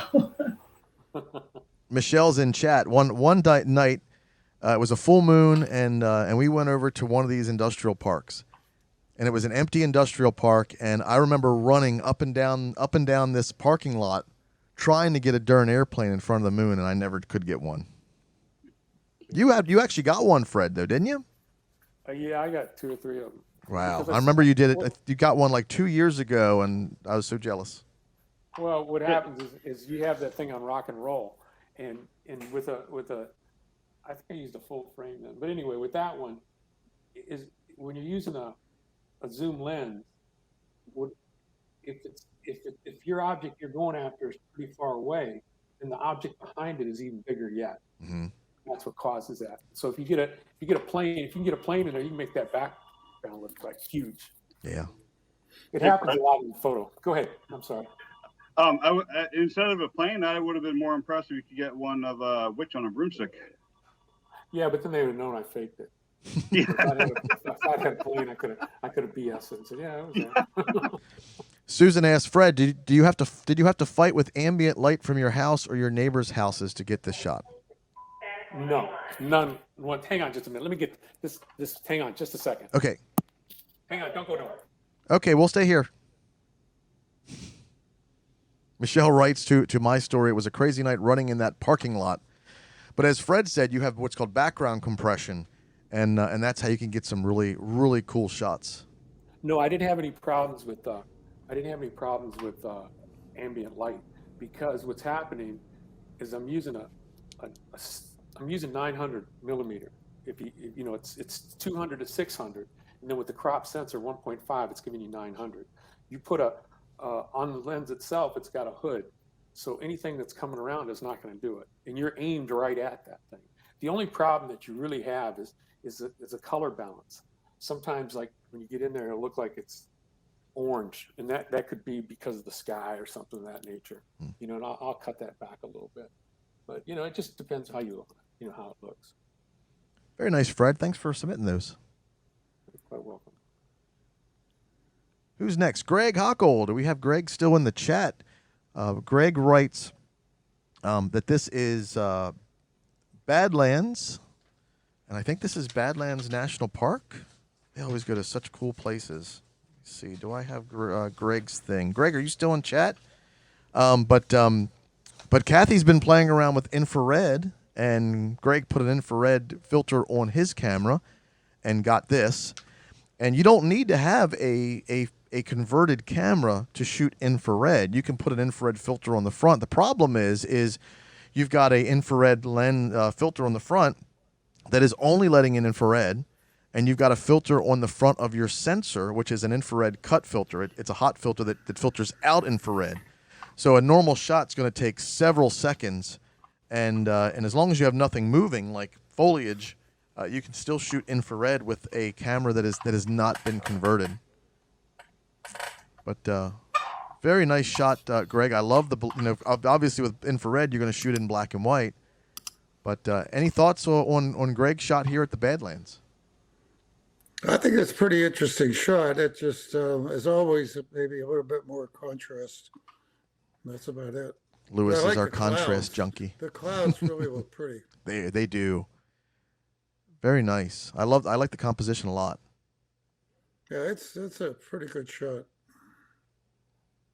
And you can see the movement in the clouds. I see a couple little dust spots around there, but they'll be easy to take out. But you can see the movement in the clouds, which really sets off the foreground features. I just think maybe a slight cropping on the bottom might bring the eye up to the mountains up there, the stratus part of the hills and stuff. Other than that, it's a really nice shot, I think. Yeah. Are there any obvious issues with converting an old camera to infrared by having them take out the IR blocker? Not really. You still need an infrared filter because otherwise you're going to be shooting. You're shooting everything instead of just infrared. The big thing about having a camera converted is you want to find a lens that you want them to calibrate it to. So you send the camera, you send the lens that you like, and for like $500, $600, $400, whatever, they'll get it done for you. I see. But as long as you're shooting stuff that's still, you could take this and make a 20, 30-second exposure, and you're making a real infrared shot without the expense of pulling out the filter. Yeah, very nice, Greg. I love the clouds. I love the movement of the clouds. Yeah, the clouds are really nice. Susan writes, if you look at the mid and foreground carefully, there are leading lines. Yeah, it leads from the right all the way up to the right up to the mountains. Yeah, very nice. Nice to see. Yeah, sometimes like how the foreground sets the table. Mm-hmm. Now, what I could do, and this is what I could try to do, the foreground on the left could be darkened down a little bit, and the foreground on the right, where that one mound is, could be darkened around a little bit, and that way the little valley is a little bit lighter, and your eye would go up to the mountain also. That's a good idea. That is a good idea. Good shot, Greg. Let's see what else Greg sent us in. Oh, that's fun. This is that's Kathy photograph, and man, look at them surly looking bikers. I bet they're some of the nicest people you'd probably ever met. Greg, are you there to tell us a little bit about this? Were all the bikers happy to get their photos made? Got the puppy there. Got the guy in the middle. Looks like he's got one of those collapsible dog dishes to get the puppy some water. The guy right there, where Kathy is, where her elbow is, he looks like he took his beard and stuck it up under his glasses. It does, doesn't it? He's got a beard mask. Looks like he has a mask on. Yeah, it looks like he's got a mask on. Greg writes they were. Greg writes they were. They were probably to my question of were they happy to get their photos taken. Wow. I kind of like the tilt. Ordinarily, I like to level stuff out, but I think the tilt kind of makes it a little more interesting. It works really well here. Any other thoughts for Greg's shot before we move on? Oh, thank you, Greg, for sending these in, and thank you, Kathy, for being the model for this shot. Let's see what's next. Who's next? This is JC. JC, are you still with us? Yeah, I'm still here. Can you hear me? Yeah, you're a little bit low. I'm gonna turn you up a little bit on the mixer and see if we can't get you. But can you tell us about this shot? Okay, yeah, I was doing my shot for a new case that I found. What happened? I was down in Alexandria doing some product photography for a nonprofit. JC, hold that mic closer to your mouth. Yeah, we're having a hard time hearing you, bud. Put it right Okay, on. Let me, I'm gonna unplug the mic. This mic is good. Okay. What about now? That's a little bit better. Yes. Okay, I'll just talk through this right here then. Like I said, I was down in Alexandria this summer doing some product photography for a nonprofit organization. And we got to talking photography, and they asked me, have you ever been over to Huntley Meadows Park? And I said, no, I didn't even know it exists. So they got to telling me about it. They said, it's only about 5 minutes from here. And I said, oh, thank you very much. So I said, I'm going to make sure I go over there. So that following Saturday, when I wasn't working, I went over there, and my first time there, and I was surprised that they had something out there to photograph, but I didn't get a chance to do good because all three of my photographs was taken there. But although I had a 500 millimeter lens on there, they were so far away until it was just almost useless to shoot. With the it was about 10, 11 o'clock in the daytime where you had all the heat haze and heat diffraction and everything, but I decided to shoot anyway, so I shot 3 pictures, and that's what I got. They're cropped way, way, way in. I mean, they're really cropped in. So just I plan to go back down there, hopefully during a migration season when they say it's really, really nice, and try to get something a little bit closer. And I was just when I was looking at this, when I saw this going by right here, I said, it looks like the heron is holding his head down, waiting on the egret so he doesn't hit himself. I got about 5 or 6, because I just let it go, and I got about 5 or 6. And when the eagle got about right over the herd, you can see he's almost touching him. So that was kind of like funny to me. But this one came out sharper than the other one did. Than the one I was touching. I really like the wing positions. Yeah. And the light coming through the wings. I really like that. Yeah, and you can see the herd as well. Neither one of them is actually sharp, but you can see the herd and it's really blurred out. I upped it to F8, hoping that I could get everything in focus, but that didn't do any good. So I should have just switched back down to 5.6 or 6.3, because they was very close to the trees back there. So I wasn't going to blur it completely out, but it is what it is. Very nice, JC. Amazing shot. Yeah, I'm going back and see can I get something better. I'm sure you will. Yeah. Oh, what's this? A spoonbill, isn't it? Yeah, that is a Rosetta Spoonbill. That's what all the fuss was about down at Huntley Meadows this year. And I went on the Huntley Meadows website and started, just looking at it because they told me to go on the website. And they was this year, 2 spoonbills showed up. And I mean, let me tell you, it was packed down. Everybody was not with photographers and non-photographers. Everybody just wanted to see the spoonbills. And we waited. It was the same day, as a matter of fact. And I got some pictures with them way, way out. But waited, I guess around the afternoon when it was really hot. They came in pretty close. And I was able to get a pretty sharp picture of this one. I got about 100 pictures of these guys, but it's had a lot of vegetation in the water, so I did crop some of that. Not crop, I mean I erased some of that stuff out of it. But I have one that I'm going to show in the club that is really, really sharp. But they got pretty close to me, the spoonbills here. That's beautiful. I like the lines in the back in the water. Yeah. Beautiful shot. Yeah, that's really nice. Nice and sharp. Colorful. That's really great, JC. Wow. Yeah. Alexander in chat asks if the heron had bird mange. Had what? Bird mange? I think it's a parasite. Oh, I have the slightest idea, but all I do know that they do. I was out to, as you all probably know, they have some type of bird disease this year because out at Patuxent, they took all of the bird feeders down. And if you looked at on, Fred had got lucky enough to get one of the pictures of the birds out there who had some kind of disease, and he posted it. And they took all the bird feeders down, so he probably does have something. There was a big bird disease around this year, so wow, probably did. It was mostly affecting songbirds. So Oh, I don't really? know if it was affecting seabirds or not. Okay, then I don't know whether this heron had something or not. Like he's so far away, I really can't see really good on him. It's Okay. the orange parts of his wings that are the problem.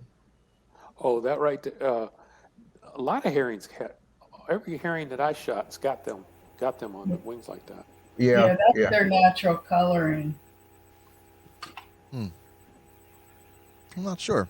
Let me ask you a question. How could I have gotten both of those in focus? Go back. Mm-hmm.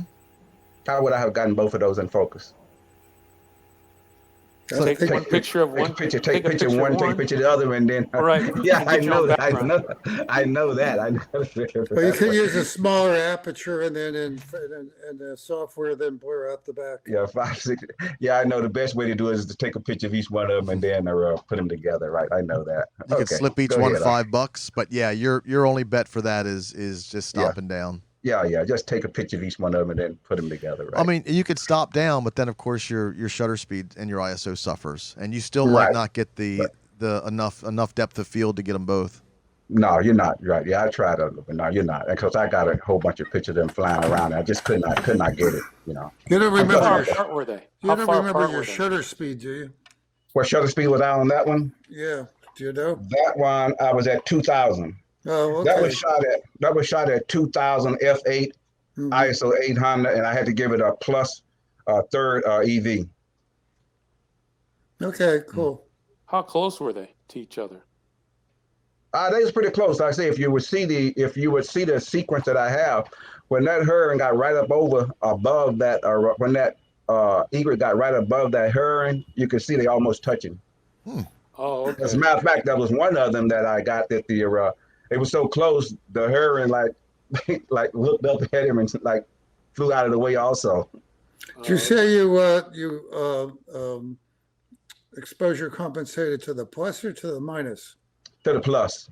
I would think it'd be to the minus to bring in the white, but it works. This works. Yeah. Right. Good shot, JC. Thank you. And we'll go to that's really cool. Yeah, that's another one. It's just like I said again, it's cropped very, very, very it's cropped in real bad, and it's a long ways away. But I thought it was a cool shot just to see the egret thinking about, I don't know what he's thinking about, eating that turtle or what. Well, it's telling a story. It's telling a story. He's I don't know whether he's thinking about getting it or is he going to get it. But I did watch him. He never did. He got pretty close to it, but he never. But the egret never did. He never did. He didn't do anything to him. I watched him, and I got several shots with him closer and closer, but he didn't actually do anything to it. That show might have been pretty hard to swallow. Yeah, right. Over in chat, Scott Dine writes, the action bird for the previous shot. The action bird is in focus, and that's what counts. Thank you, Scott. And this one I thought it was pretty cool, and I said it's pretty cool with the reflection on it with the turtle and the egret. I thought it was pretty cool. Yeah, that's yeah. Very Just nice. wish I could have gotten closer so I have everything really in focus and everything. You could see the eyes real good and everything. But like I say, it was fun. I had a fun day down there that day. Any thoughts for JC's last image? Gonna take that as a no. Fantastic images, JC. Thanks for sending them in. Yeah, thank you. Next, oh, this is me.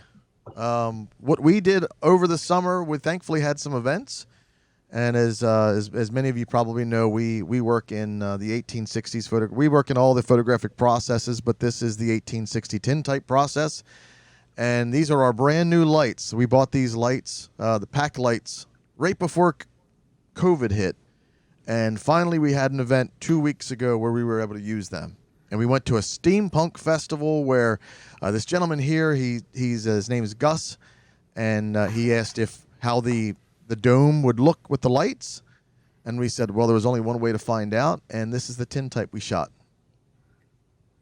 Well, that's interesting. The light on the right, is that the bulb that I can see in the reflector? Yes. Yeah. This process takes so much light that this is 4,800 watt second speedotron lights. Okay. Nice job. Oh, thank you. Yeah, that's nice. I like that. Any other comments on that one? I see some spots or something on the left, but whatever. That's the tintype process. It's all tintype, hand. yeah. When you have the emulsion, I coat it by hand and then put it in a silver bath. You have little spots, or that may even be specks of dust in the varnish that layer. makes it more authentic then. It does. That it does. Go on to the next one. We had also had a couple speaking gigs. Well, this is a photo that Christine took at and at one of the speaking gig that we had just last weekend. Is that Christine in the picture? No, that's Christine in the picture on the screen. Yes. And my third image was this one that I think everyone's seen already. This we went out to Vegas in the beginning of the summer, and we camped out at the Valley of Fire overnight, and I used the Photo Pills app to find out where the North Star was, and this is a 6-hour exposure. And the red of the rock, of course, we were at Valley of Fire, which has red rocks anyway, but Christine wanted a campfire. So we went out and we bought the firewood and the stuff to make a campfire while the images were being taken, and the campfire just lit the rock up. Wow, that's nice. That's interesting. How'd you figure out 6 hours should be? I just kept shooting. Actually, you know what? I kept shooting anyway, but Photo Pills, Photo Pilz for the Android and for iOS, it actually has a calculator. You can tell it what the focal length of your lens is, and you can kind of drag the stars around on the application. It'll tell you how many hours that'll be. Oh, I see. Yeah. What type of high density filter did you use? A density filter? Didn't use anything. Completely straight. I used the Nikon D850's time lapse kind of intervalometer setting, and I did bad because I told it to take a shot every 33 seconds for 30 seconds because I wanted the camera to have enough time to save the file. But the problem with that was it made these little dots between the star trails, and that was really difficult to fix. And in fact, Cheryl Kerr actually helped me out a lot with kind of blending them in and getting rid of those dots. But before blending them in, they all look like little dotted lines. Oh, that's not one picture then. No, it's actually 6 hours worth of photos, 30 seconds at a time. Oh, I see. Yeah, I thought it was one thing for 6 hours. That's what I was saying. Man, how did you get a density filter to last that long? Oh yes, yeah. If it was that, the foreground rock would have been completely overblown. Yeah, exactly. But it's a composite basically. Basically, yes. Yeah. Yeah, I tried that photo pills app, but I tell you, I think to me it's hard. I can't figure it out, John. It's difficult, but if you go on their Yeah, YouTube page, they it's have a YouTube page that teaches every little bit. There's oh, so really much to learn, but they have really good okay. videos. Yeah, I tried it on a landscape, on a couple of landscapes, and I just couldn't And figure it out, so I let it go. It's tough. even without the app, they sponsor a lot. You can register for their YouTube page, and they have lots of uh, free books on how to photograph various things. That they're Okay. ebooks, and you can just download them. Okay. So the people who do it, yeah, I don't have the app. I've thought about getting it, but it's clear to me it's not trivial to use. No, it's not. It's not too it's not very intuitive at all. It takes a while to learn, but if I can learn it, you guys can learn it. Okay. Next, we What's have. interesting- Go ahead, Bob. What's interesting is the top right corner, you'll see the trails are not all white. They're sometimes blue. There's actually colors showing the stars are not all the same color. I have no idea how to explain that. I'm sure Cheryl in the comments can, but I have no idea. But that's definitely a good good Stars, I don't observation. see it, but stars do have different colors. Yeah, but You it know, shows up in the top right. Really? You can actually- Yeah, I see it up there. I kind of see some yellow. There you go. And there's some blue ones, bluish ones. I see the bluish ones. Yeah. Yeah. Pretty Yeah, well. you have. Showing, You just have different stars have different spectra, so they'll tend to be red giants or white dwarfs or Cheryl confirms But in the this chat shows that it. stars come in lots of different colors. Thank you, Cheryl. Let's move on to John Verity. John's a new member, and he's got this. He sent this image here of Enchanted Rock in Fredericksburg, Texas. John, can you tell us a little bit about it? Yeah, our daughter lives in Austin, and Fredericksburg is about 90 miles west. We'd been to this rock before, but it's a kind of pilgrimage site in a way. It's not very difficult to climb, or it's actually more difficult than it looks, but it was a very hot day, and I made this picture with the thought that there were pilgrims who made it to the top, and there's something I've always found kind of spiritual about it. From the top, you get a nice view of the surrounding countryside, but it's a special place. Are those people up top? Those are people up top. Yeah, I want to call them the pilgrims. I But of love course, the they're just fact that people. I love the fact that they're silhouetted behind that cloud. That is really amazing. Yeah, I like to think you wonder what they're seeing up there as they look over. Any other thoughts on John's image here? I love the path. Just going straight up and over. I can walk right through the image. That's very nice. John, I was in Austin last week. How hot was it that day? It was pretty hot when I was down there last week. It was in the high 90s, Yeah. about 98 or 99. It was Correct. too hot. Yeah, Really? too hot. Well, Lewis, it's hot here too. Yeah, it's hot here too. That's why I haven't gone anywhere. I know. Yeah, that's a nice image. but though. it's I a really dry like heat. it. Ha I ha. like it. Well, it wasn't dry when I was down there. It was pretty humid.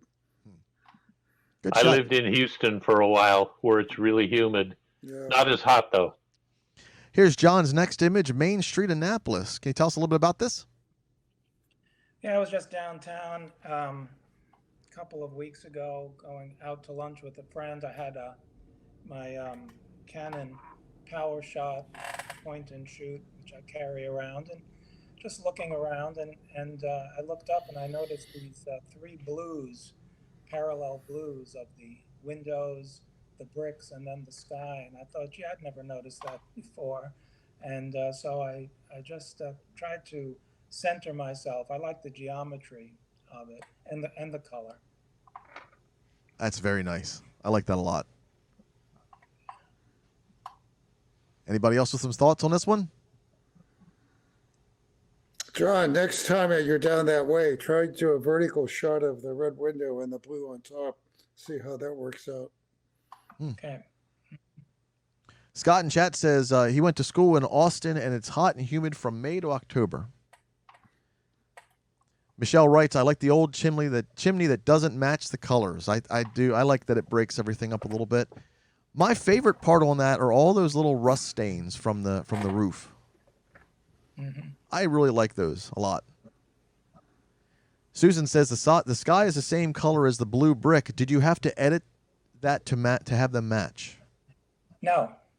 Natural. No, it was just, that's the way it was. Wow.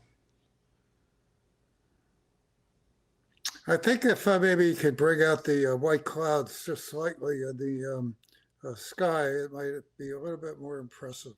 Mm-hmm. And get rid of the brown stack at the top. Oh, I like the browns. You like the brown stack? Yeah. Okay. Well, I mean, we could take up a fund and see if they'll let us go up there and paint it red to match the windows. Yeah. Well, whatever. But that is an interesting Mm-hmm. shot, actually. I guess I think that's it's an essential part. It's an essential part of the picture that it be that it not match the red, but that it be there. It makes the picture not entirely symmetrical. Reminds you that you're looking at a building that people live in. Where is that building? Yeah. Where is that It's building? just well, it's up on Upper Main Street. Okay. Oh. Very nice, John. And another shot from John, I believe. This is called Point Lookout, Maryland. This one, yeah. We went down to Point. Our son works down in Lexington Park at the Naval Air Station. We went down to drop something off for him and decided we should go on to Point Lookout, which we've never been to before. So after kind of getting over our surprise at seeing a Confederate memorial down there, we had brought some lunch and we just sat by the water and there it was, the water splashing and this rock that seemed to be rising out. At first, it looked like some prehistoric giant shark tooth, but of course it's just a rock. If you look carefully on the right, you'll see the shadow and the waves. This mimics the triangle of the rock. Mm-hmm. Nice textures. I love that a lot. The rock almost looks like it has an eye about a third of the way up. Oh, yeah. And then the indentation on the other side almost looks like the mouth. Almost like not a shark's tooth, but almost a shark. Yeah, or some prehistoric animal. Yeah, I thought it was some sort of animal at first. Now it's creeping me out. Any other thoughts for John's image? I think it's the nose cone of a rocket deeply buried. It's a great shot, though. Well spotted. Well, thank you for submitting these, John, and again, welcome to the group. Thank you. This is Julie Bennett. Julie, you want to tell us a little bit about this shot? Yes, this summer we traveled to Maryland to visit some family, and this happened to be since my grandson turned 13 last year during COVID.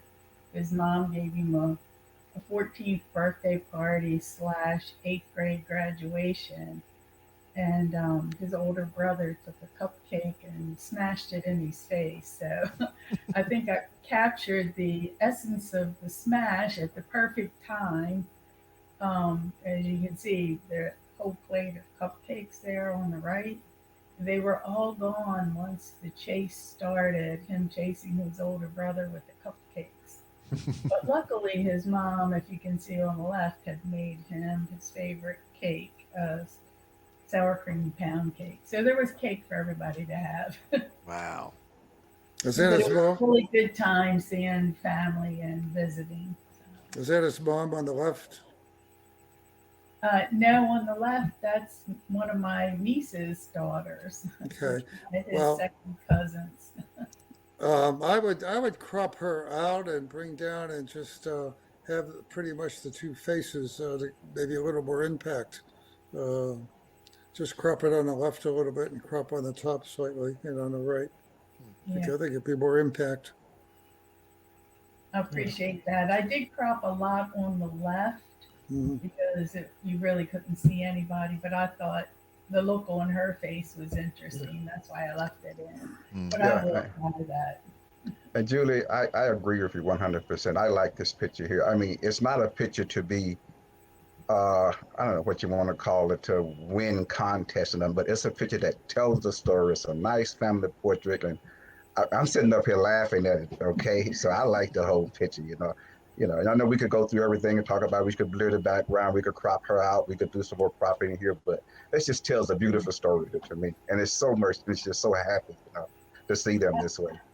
Yeah. I agree, JC. I wasn't planning to enter this in anything. This was Yeah, what I so- did this summer. I went and visited family Right. and enjoyed this birthday party, and this picture Right. really was the essence of that party. right, and it's a nice family picture that you will have memories for years and years to come with it. Absolutely. Yeah. Very nice, Julie. Any other comments for Julie's photo? Before we move, I want to say that Scott Dine put in the chat back with John's architectural photo. He writes, as Susan pointed out, the blue brick in the sky match. No clouds, please. Clouds would attract attention away from the bricks, in his opinion, and beautiful designed photograph. And I agree. I would like to see the clouds or a different cloud cover, but I think Scott's right. I think it would take too much away from the intended subject. So just a thought from Scott over there. Let's move on to Julie's next image. Take it away, Julie. A friend of mine and I have been doing a lot of photo walks, and we've gone to several different places. And I had learned on one of the TV shows that we watched down here in North Carolina of places to visit. And one of them was Crazy Mary's. And we went to Crazy Mary's, and we went to a church, and we went to an old gas station. We also went to the gardens here in my community. There's a community garden, and we took photos.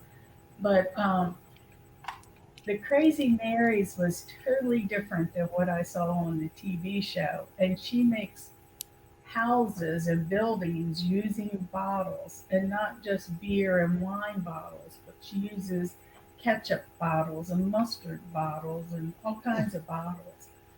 And the light coming through the bottles in some of these buildings that she had was just amazing. But there was so much junk in every one of these buildings that because I thought I could use some of those for the architectural portion of our contest next year. But there was just so much junk.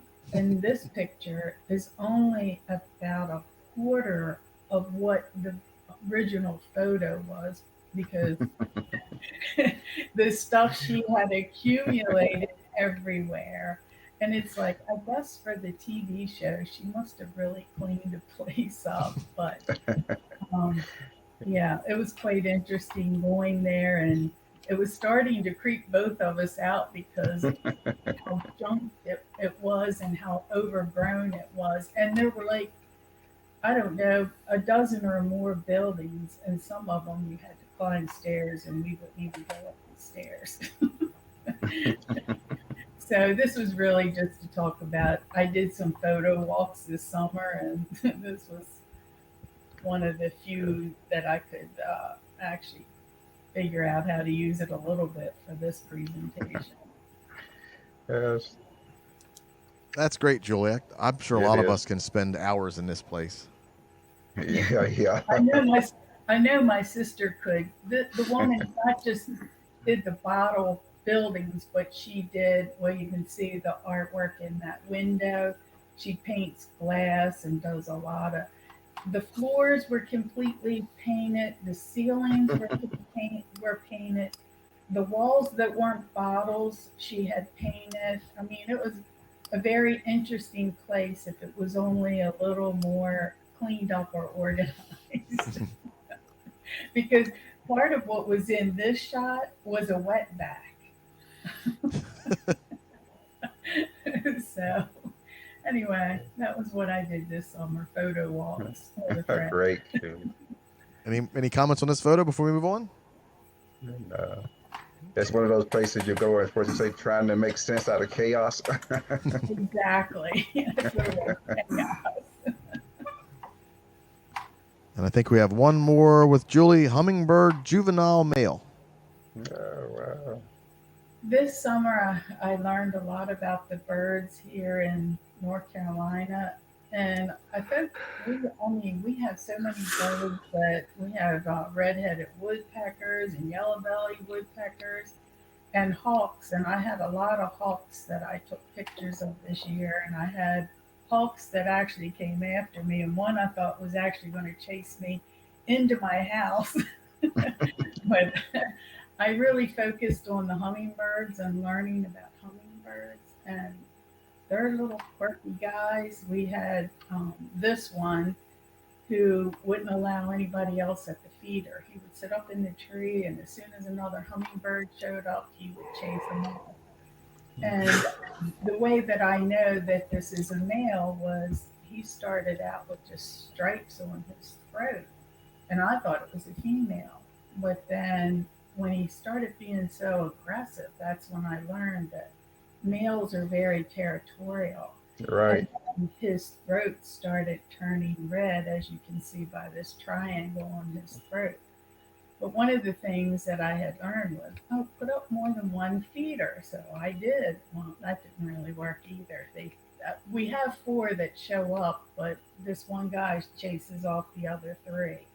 And 2 of them tried to distract while one drinks. So it's quite interesting to watch them. And I also learned that hummingbirds cannot walk. They don't have legs for it. They basically just have feet. It's interesting. And I have lots and lots of photos of hummingbirds. I actually have one that the hummingbird's tongue is sticking out and his shadow is on the pole that he's sitting on there.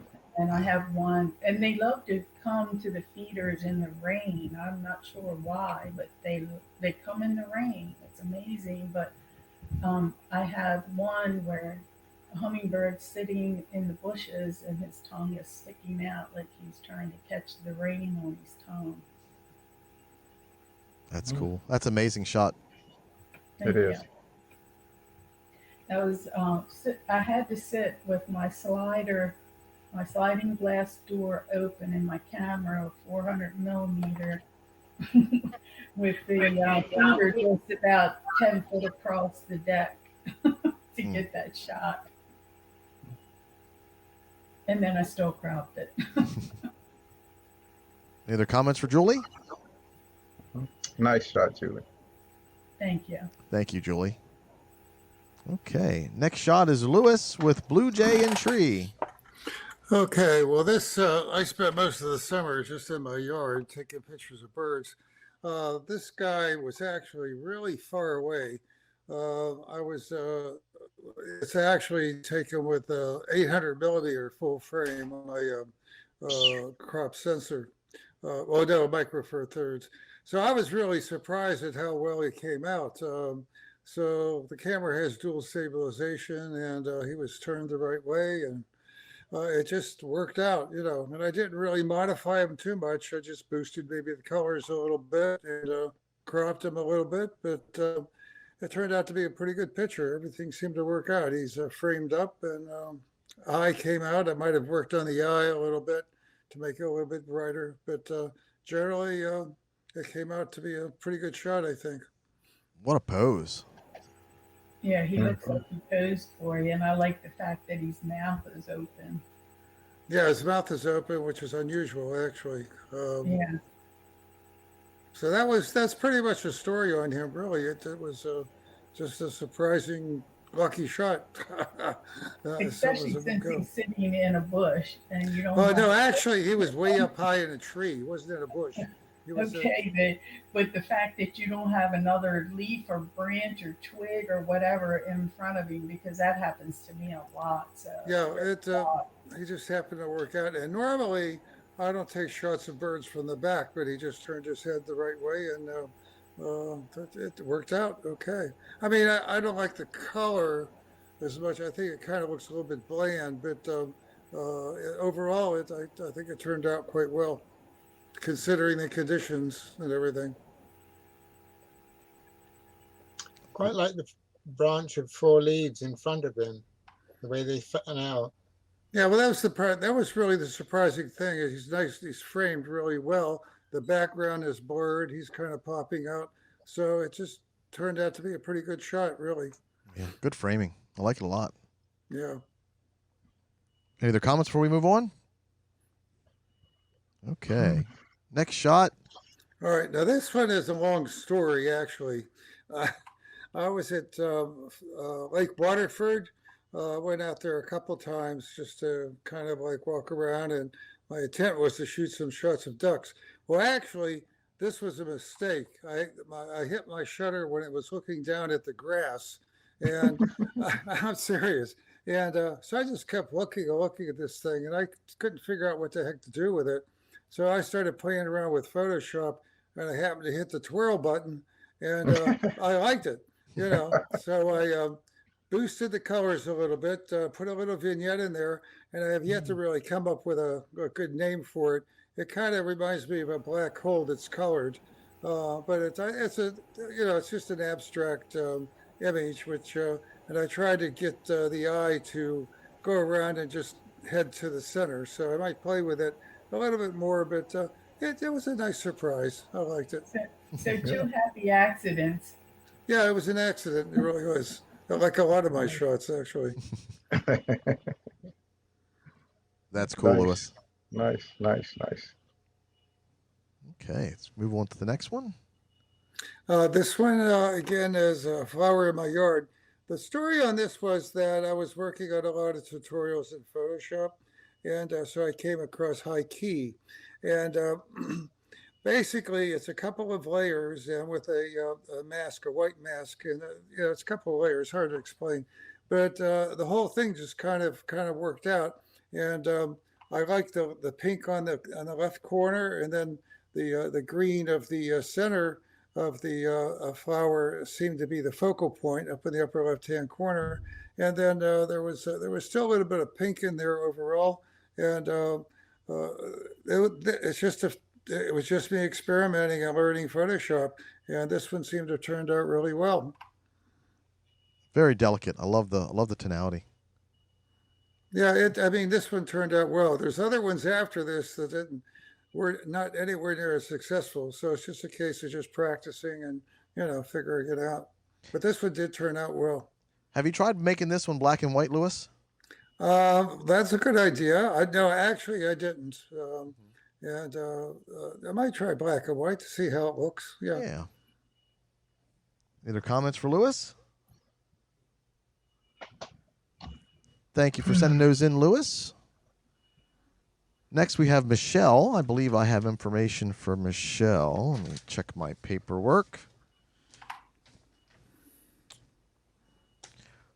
Michelle planted different kinds of roses over her summer, and this is one of them. Any comments on this?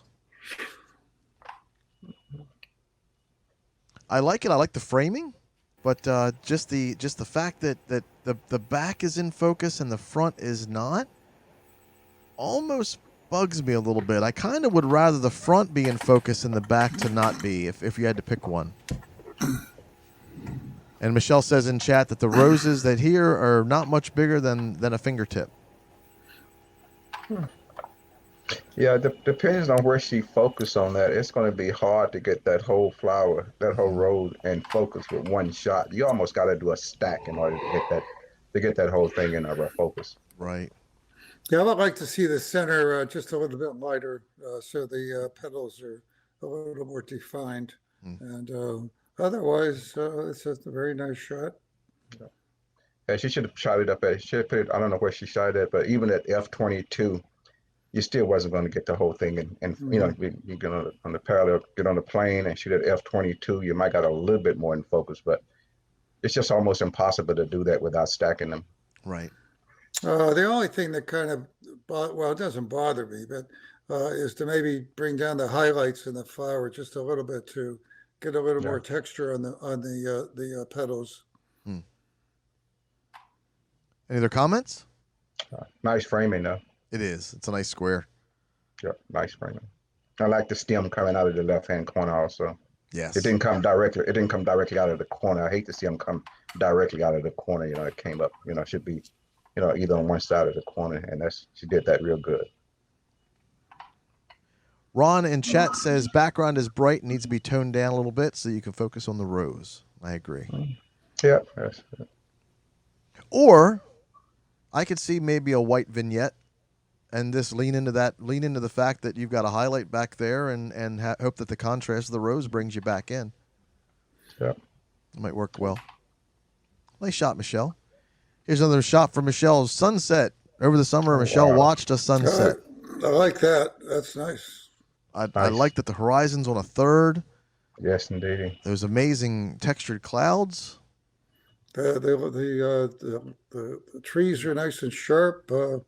Only thing is maybe to me a little distraction on the bottom with that reflection. Just crop that out a little bit, but I think that's a really nice shot. Yeah, all the way down on the bottom. Mm-hmm. Nice shot. Very nice, Michelle. And she said this was at Assateague. Was this the other week when we all went to Assateague to photograph to do some star photos? I think that's at the ferry landing. And she writes she ate all the sushi that she could. And ooh. And she says, yes, this is when we went to ferry landing, the last new moon. And oof. That looks good. I like the angle of the plate in the background. And I like how the chopsticks are staggered. That's really creative. Any other thoughts on that? Maybe the top could be cropped down a little bit. I find that a little distracting up there, the darkness. Other than that, it's a nice photo. Maybe just increase the vibrance or the saturation a little bit to make the, I think that's salmon. It looks like a little bit more redder. Yeah. But otherwise, interesting. It is. Very nice, Michelle. And she writes in chat, that is Kyoto Japanese steakhouse. What is it? Japanese steakhouse and sushi. And that's in Severna Park. And that's one of our favorite sushi places. Okay, what do we have next? Yep. This is Mike Thomas Carnival. And Mike didn't join us. I don't know if we have him in the chat or not, but let me see if I've got some notes on this from him. Mike says this is from our outing at the Early Heights Carnival. Very nice. Nice. Like that a lot. Yeah. Mike's been making some really great light painting shots the last couple of times we went to carnivals. And this is by far, I think, the best. I think the red on the lower right, though, kind of distracts my eye, throws the balance off, maybe. But that's fantastic, really, So good. Very nice, Mike. Any other comments for Mike? It looks like one of those Etch-a-Sketch. Oh, yeah. That you could make as a kid. That's really cool. Such a good shot. Let's go to Mike's second shot. We made, let's see. Actually, this is Fort Delaware. I wanted to photograph cannon firing. I took 26 photos in 1 second. Three frames in the middles captured the blast. No, that's tough to get. It is. It's very tough, and I'll point out it's even tougher to get the poof of smoke down where the primer goes. at the back Yeah, I of the noticed cannon. that. I noticed that. That's really cool. But that is a heck of a shot. And I guess Yeah. that Olympus does 26 photos a second. Well, it's got a mode where you have press the shutter and it'll start taking the photos, and then it will fill the photos up into the buffer, and then once you fully press it, it loads. It takes all the pictures. So so you don't have to have the best reaction time. It'll so it can go up to 2 seconds after the action that you want to capture. Huh. And you fully press the button, then it saves all the photos. So then it makes it easy. Not easy, but yeah, it's kind of like cheating. We won't call it cheating. My Olympus has that same feature. It's called a pre-shoot. When you just start to press the shutter, it'll start. It's mainly for birds taking off. So you'll get like a whole slew of images, but it starts just when you barely touch the shutter, and then it'll. Then when you shoot it, Yeah. What Olympus do you have? No, you're talking to me. It's a Lumix G9. That has the Lumix. feature. Yeah. Interesting. Any other comments for Mike Shot? I think it's a really cool shot. I really like it. It just looks a little dark to me, at least where the gentlemen are and down at the bottom of the cannon. It might be just the look through the stream, because on my calibrated monitor I see details and all the shadows that matter. But when I look over on Facebook, it's a little bit it's a little darker, and the saturation is a little more saturated. I think it's very nice. I love how this wall points to the flash. Your leading lines there. I think getting the puff on the primer is really cool. It is. Before we move to the next shot, Jackie in chat says that the carnival also reminded her of a spirograph drawing. Julie? Okay, and this is Mike's third image. Savannah, Georgia. We made a weekend trip to Savannah, Georgia. This is one of the places I wanted to photograph. These live oak line the avenue to Wormslow State Historic Site, which is the oldest settlement in Savannah. These are often featured in movies. I got a shot of that about 10 years ago. Is this the line that Forrest Gump ran down? You know what, I'm thinking so, because I did that shot. We went there about 10 years ago, and I got that same shot right there, identical to the same shot. I love how he included that speed limit sign. Yeah. I would have probably stayed in the middle, made sure nothing was there, but I really enjoy that he left that in there. He made sure that was in the bottom right-hand corner. That's very nice. That's a good attention to detail. Wow. Any other comments for Mike? Okay. Good shots, Mike. Thanks for sending those in. Let's see who's next. Rich. Do we still have Rich with us? Yeah, I'm still here. All right. Basically, I'm under doctor's orders to get more exercise, and I play golf a couple of times a week, but I need to get out and walk most days. So I've been going down to Annapolis, and I found you can go by St. John's College, Calvert Street parking garage after 6 p.m. or on weekends. It's free parking in Annapolis. So I go in there and I walk over to St. Anne's or down to the State Circle, Church Circle, and this is just when I walk down Main Street, put on the 200 millimeter lens. I've always taken kind of a wide angle lens on this type of thing. So I actually had my tripod sort of behind a parked car, and every time there'd be a gap in the cars, I'd move it out into the street. Nobody tried to run me down. And I've been taking dozens and dozens of pictures around Annapolis because I've gone down there 5, 6, 7 times. I even went down at night the other day and took some pictures. St. Anne's Church in Church Circle is really kind of cool when it's lit up at night. And I'm thinking that when the leaves get off the trees, it might be even better because the trees get in the way. So I've been just going around and taking lots of pictures of Annapolis to get my exercise, carry my camera. and all of that. So this is taken from about 2/3 of the way up Main Street, with the 200 millimeter lens. I don't have anything longer. That's a nice shot, Rich, and I love how the little white border ties everything together. It's a chaotic scene. I've started doing that on all my pictures because when I display them on a black background, I like them better. Yeah. Fantastic. Great shot. Nice shot. Any other comments before we move on? Lots of nice Great. bright colors in the flags. Yes. Indeed. Nice shot.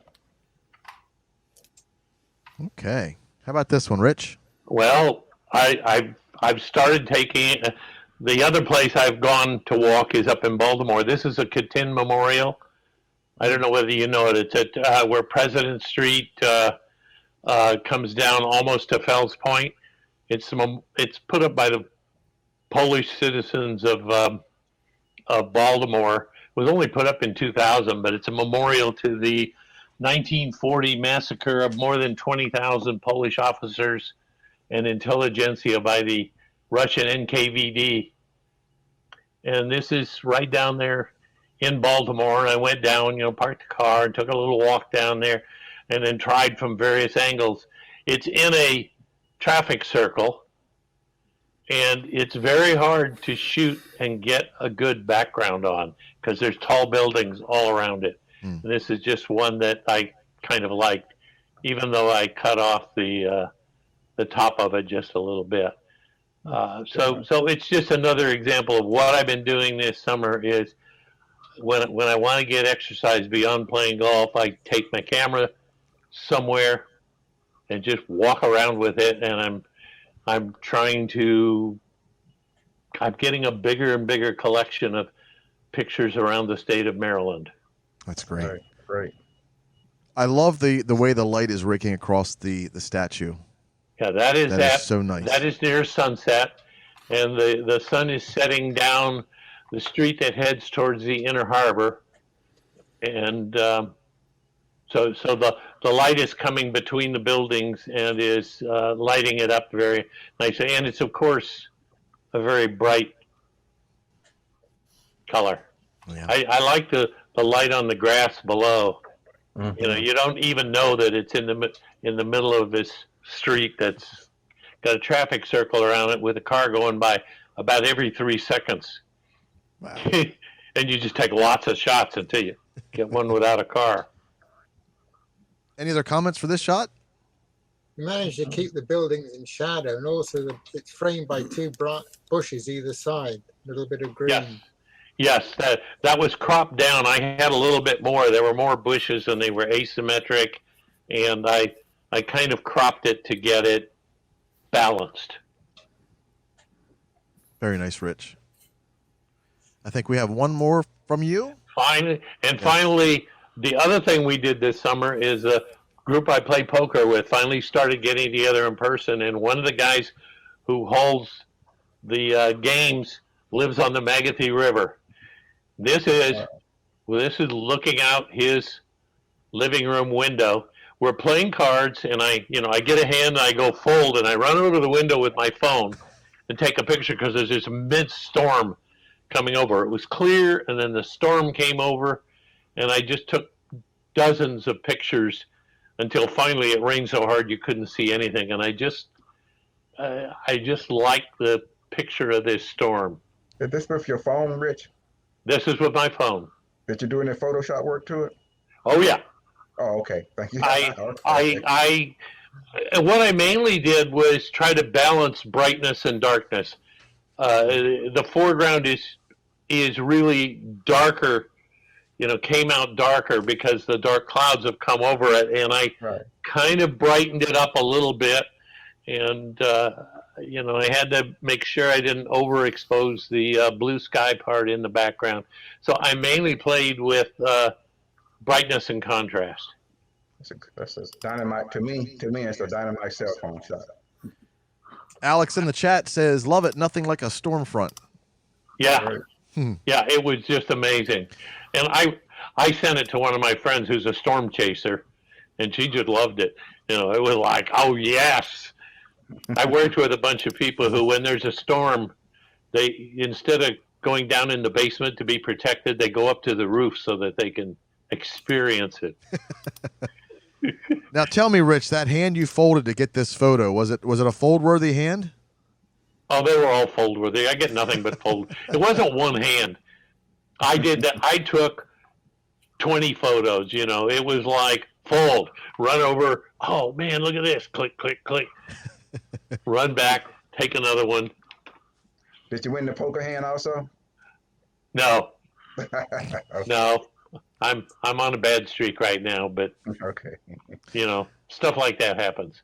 But this photo was worth it. I've got a bunch of others, but I really like this one, and it sort of symbolized we finally got back together this summer and started, you know, meeting in person. We've been playing on the web. That's pretty good. Well, thank you, Rich.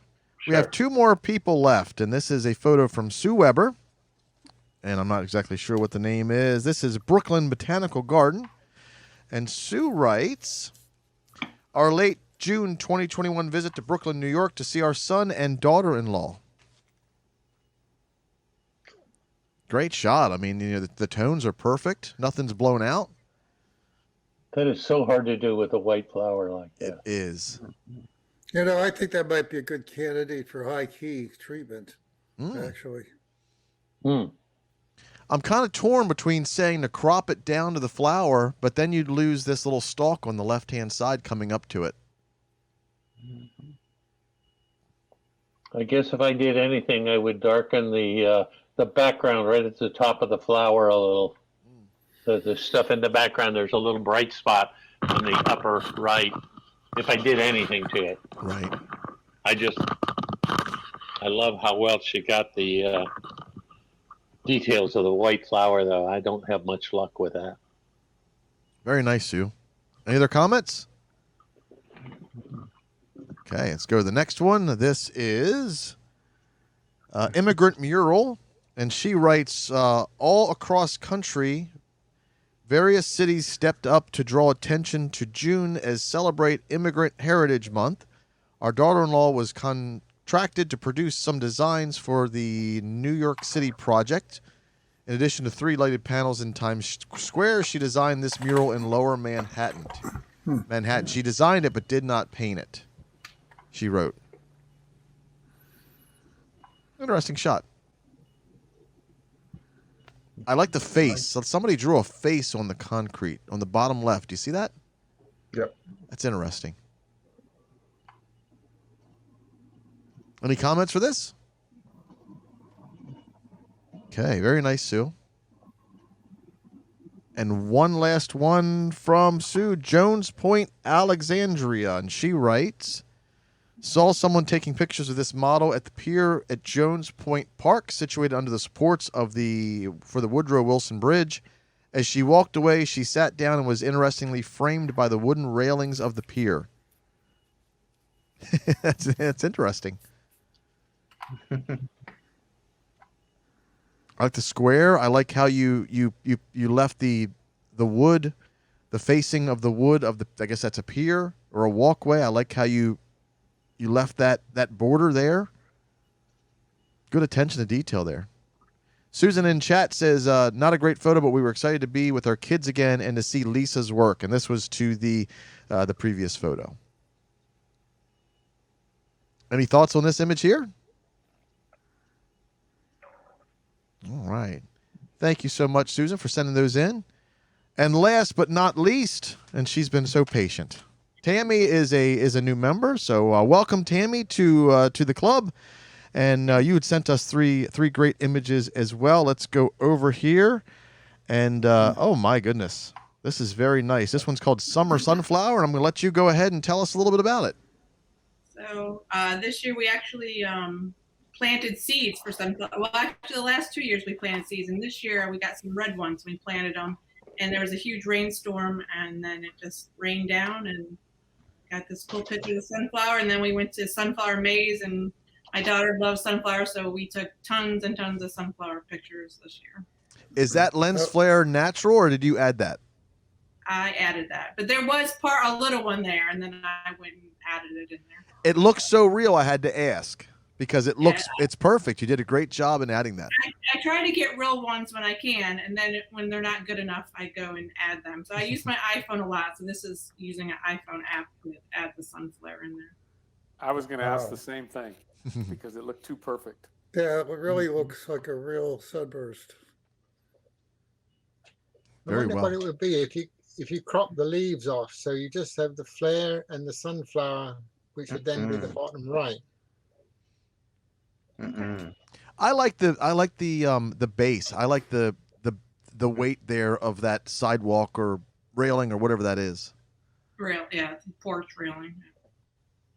I like the picture just like it is. Don't do anything to it. Nice. Okay, Nice. Very nice. Any other comments for Tammy? Okay, let's move over to her next shot, and I'm gonna say this one's called Summer Waterfalls. Yep. So we were in Ithaca a couple weeks ago, and as many of you probably know, there's like 100 waterfalls within like 10 miles. So we went and saw a whole bunch of them, and I like making stuff with my iPhone, so I just took 4 and used the app and put all 4 together. So the first one is like I didn't even look when I first made it. I actually like on the phone you can do like the long exposure. So that's just a long exposure with the phone. You take them as live photos, and then you just make them to long exposure. And the other one you can loop them too. So I loop them, and you can actually see the water running and stuff. Susan in chat says, actually Scott in chat of Rich's photo was a great storm picture. I call such work iPhonies. And It's amazing what the iPhones can do now. And Susan writes of Tammy's sunflower, I never knew sunflowers came in anything besides yellow. Yeah, well, I bought those seeds at Walmart because my one friend's like she saw them somewhere, and we were at Walmart and got a whole pack of red ones, and I have other ones that had red with orange and red with a little bit of yellow. I was actually surprised how pretty they turned out. And then Scott also writes, as for the storm picture, as he would say in his day, excellent darkroom work. But Tammy, these waterfall photos are great. The slow one on the top left is amazing. The other ones are great too. You've picked just perfect vantage points for all of them. Thank you. Any other comments for Tammy's shots of the waterfalls? Yes, that one that's on the left upper one, that looks amazing. You could have fooled me, that's for sure. But that was done on an iPhone. It looks really nice. Good job. Thank you. We have one more from Tammy. And this year we hadn't been to a wedding in 15 years, and my husband's old childhood friend's son lives down by us and got married. So I took the centerpiece off the table and just stuck it in the grass, and the sunset was pretty, and I just took a picture and had the gazebo in the background. Another iPhone? Yes.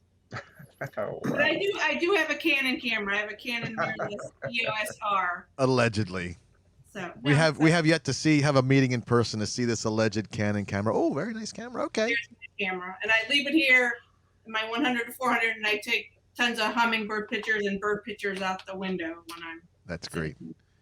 I kind of like the silhouette of the trees against the sunset too. Mm-hmm. Yeah, very nicely composed. Yeah, good idea.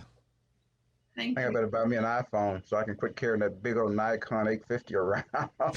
You get better pictures than I do with that 850. Yeah, I love my iPhone. I've had one for I guess 6 years now, and so I love taking pictures with my phone. So actually, some people I'm in the Calvert County Photo Club, and some people are like, you get way better pictures with your iPhone than I get with my real camera. So. Yeah. It's all about how you learn how to use it. If you learn how to use it good, and like with anything, Yep. Sometimes it's the photographer, not the equipment. It's always the photographer, not the equipment. Right. I think that's the last image we have. Do we have any last-minute comments for Tammy? Wow. Tammy, thank you so much for participating and sending in your images, and welcome to the club. And thank you to everyone for sending in great stuff.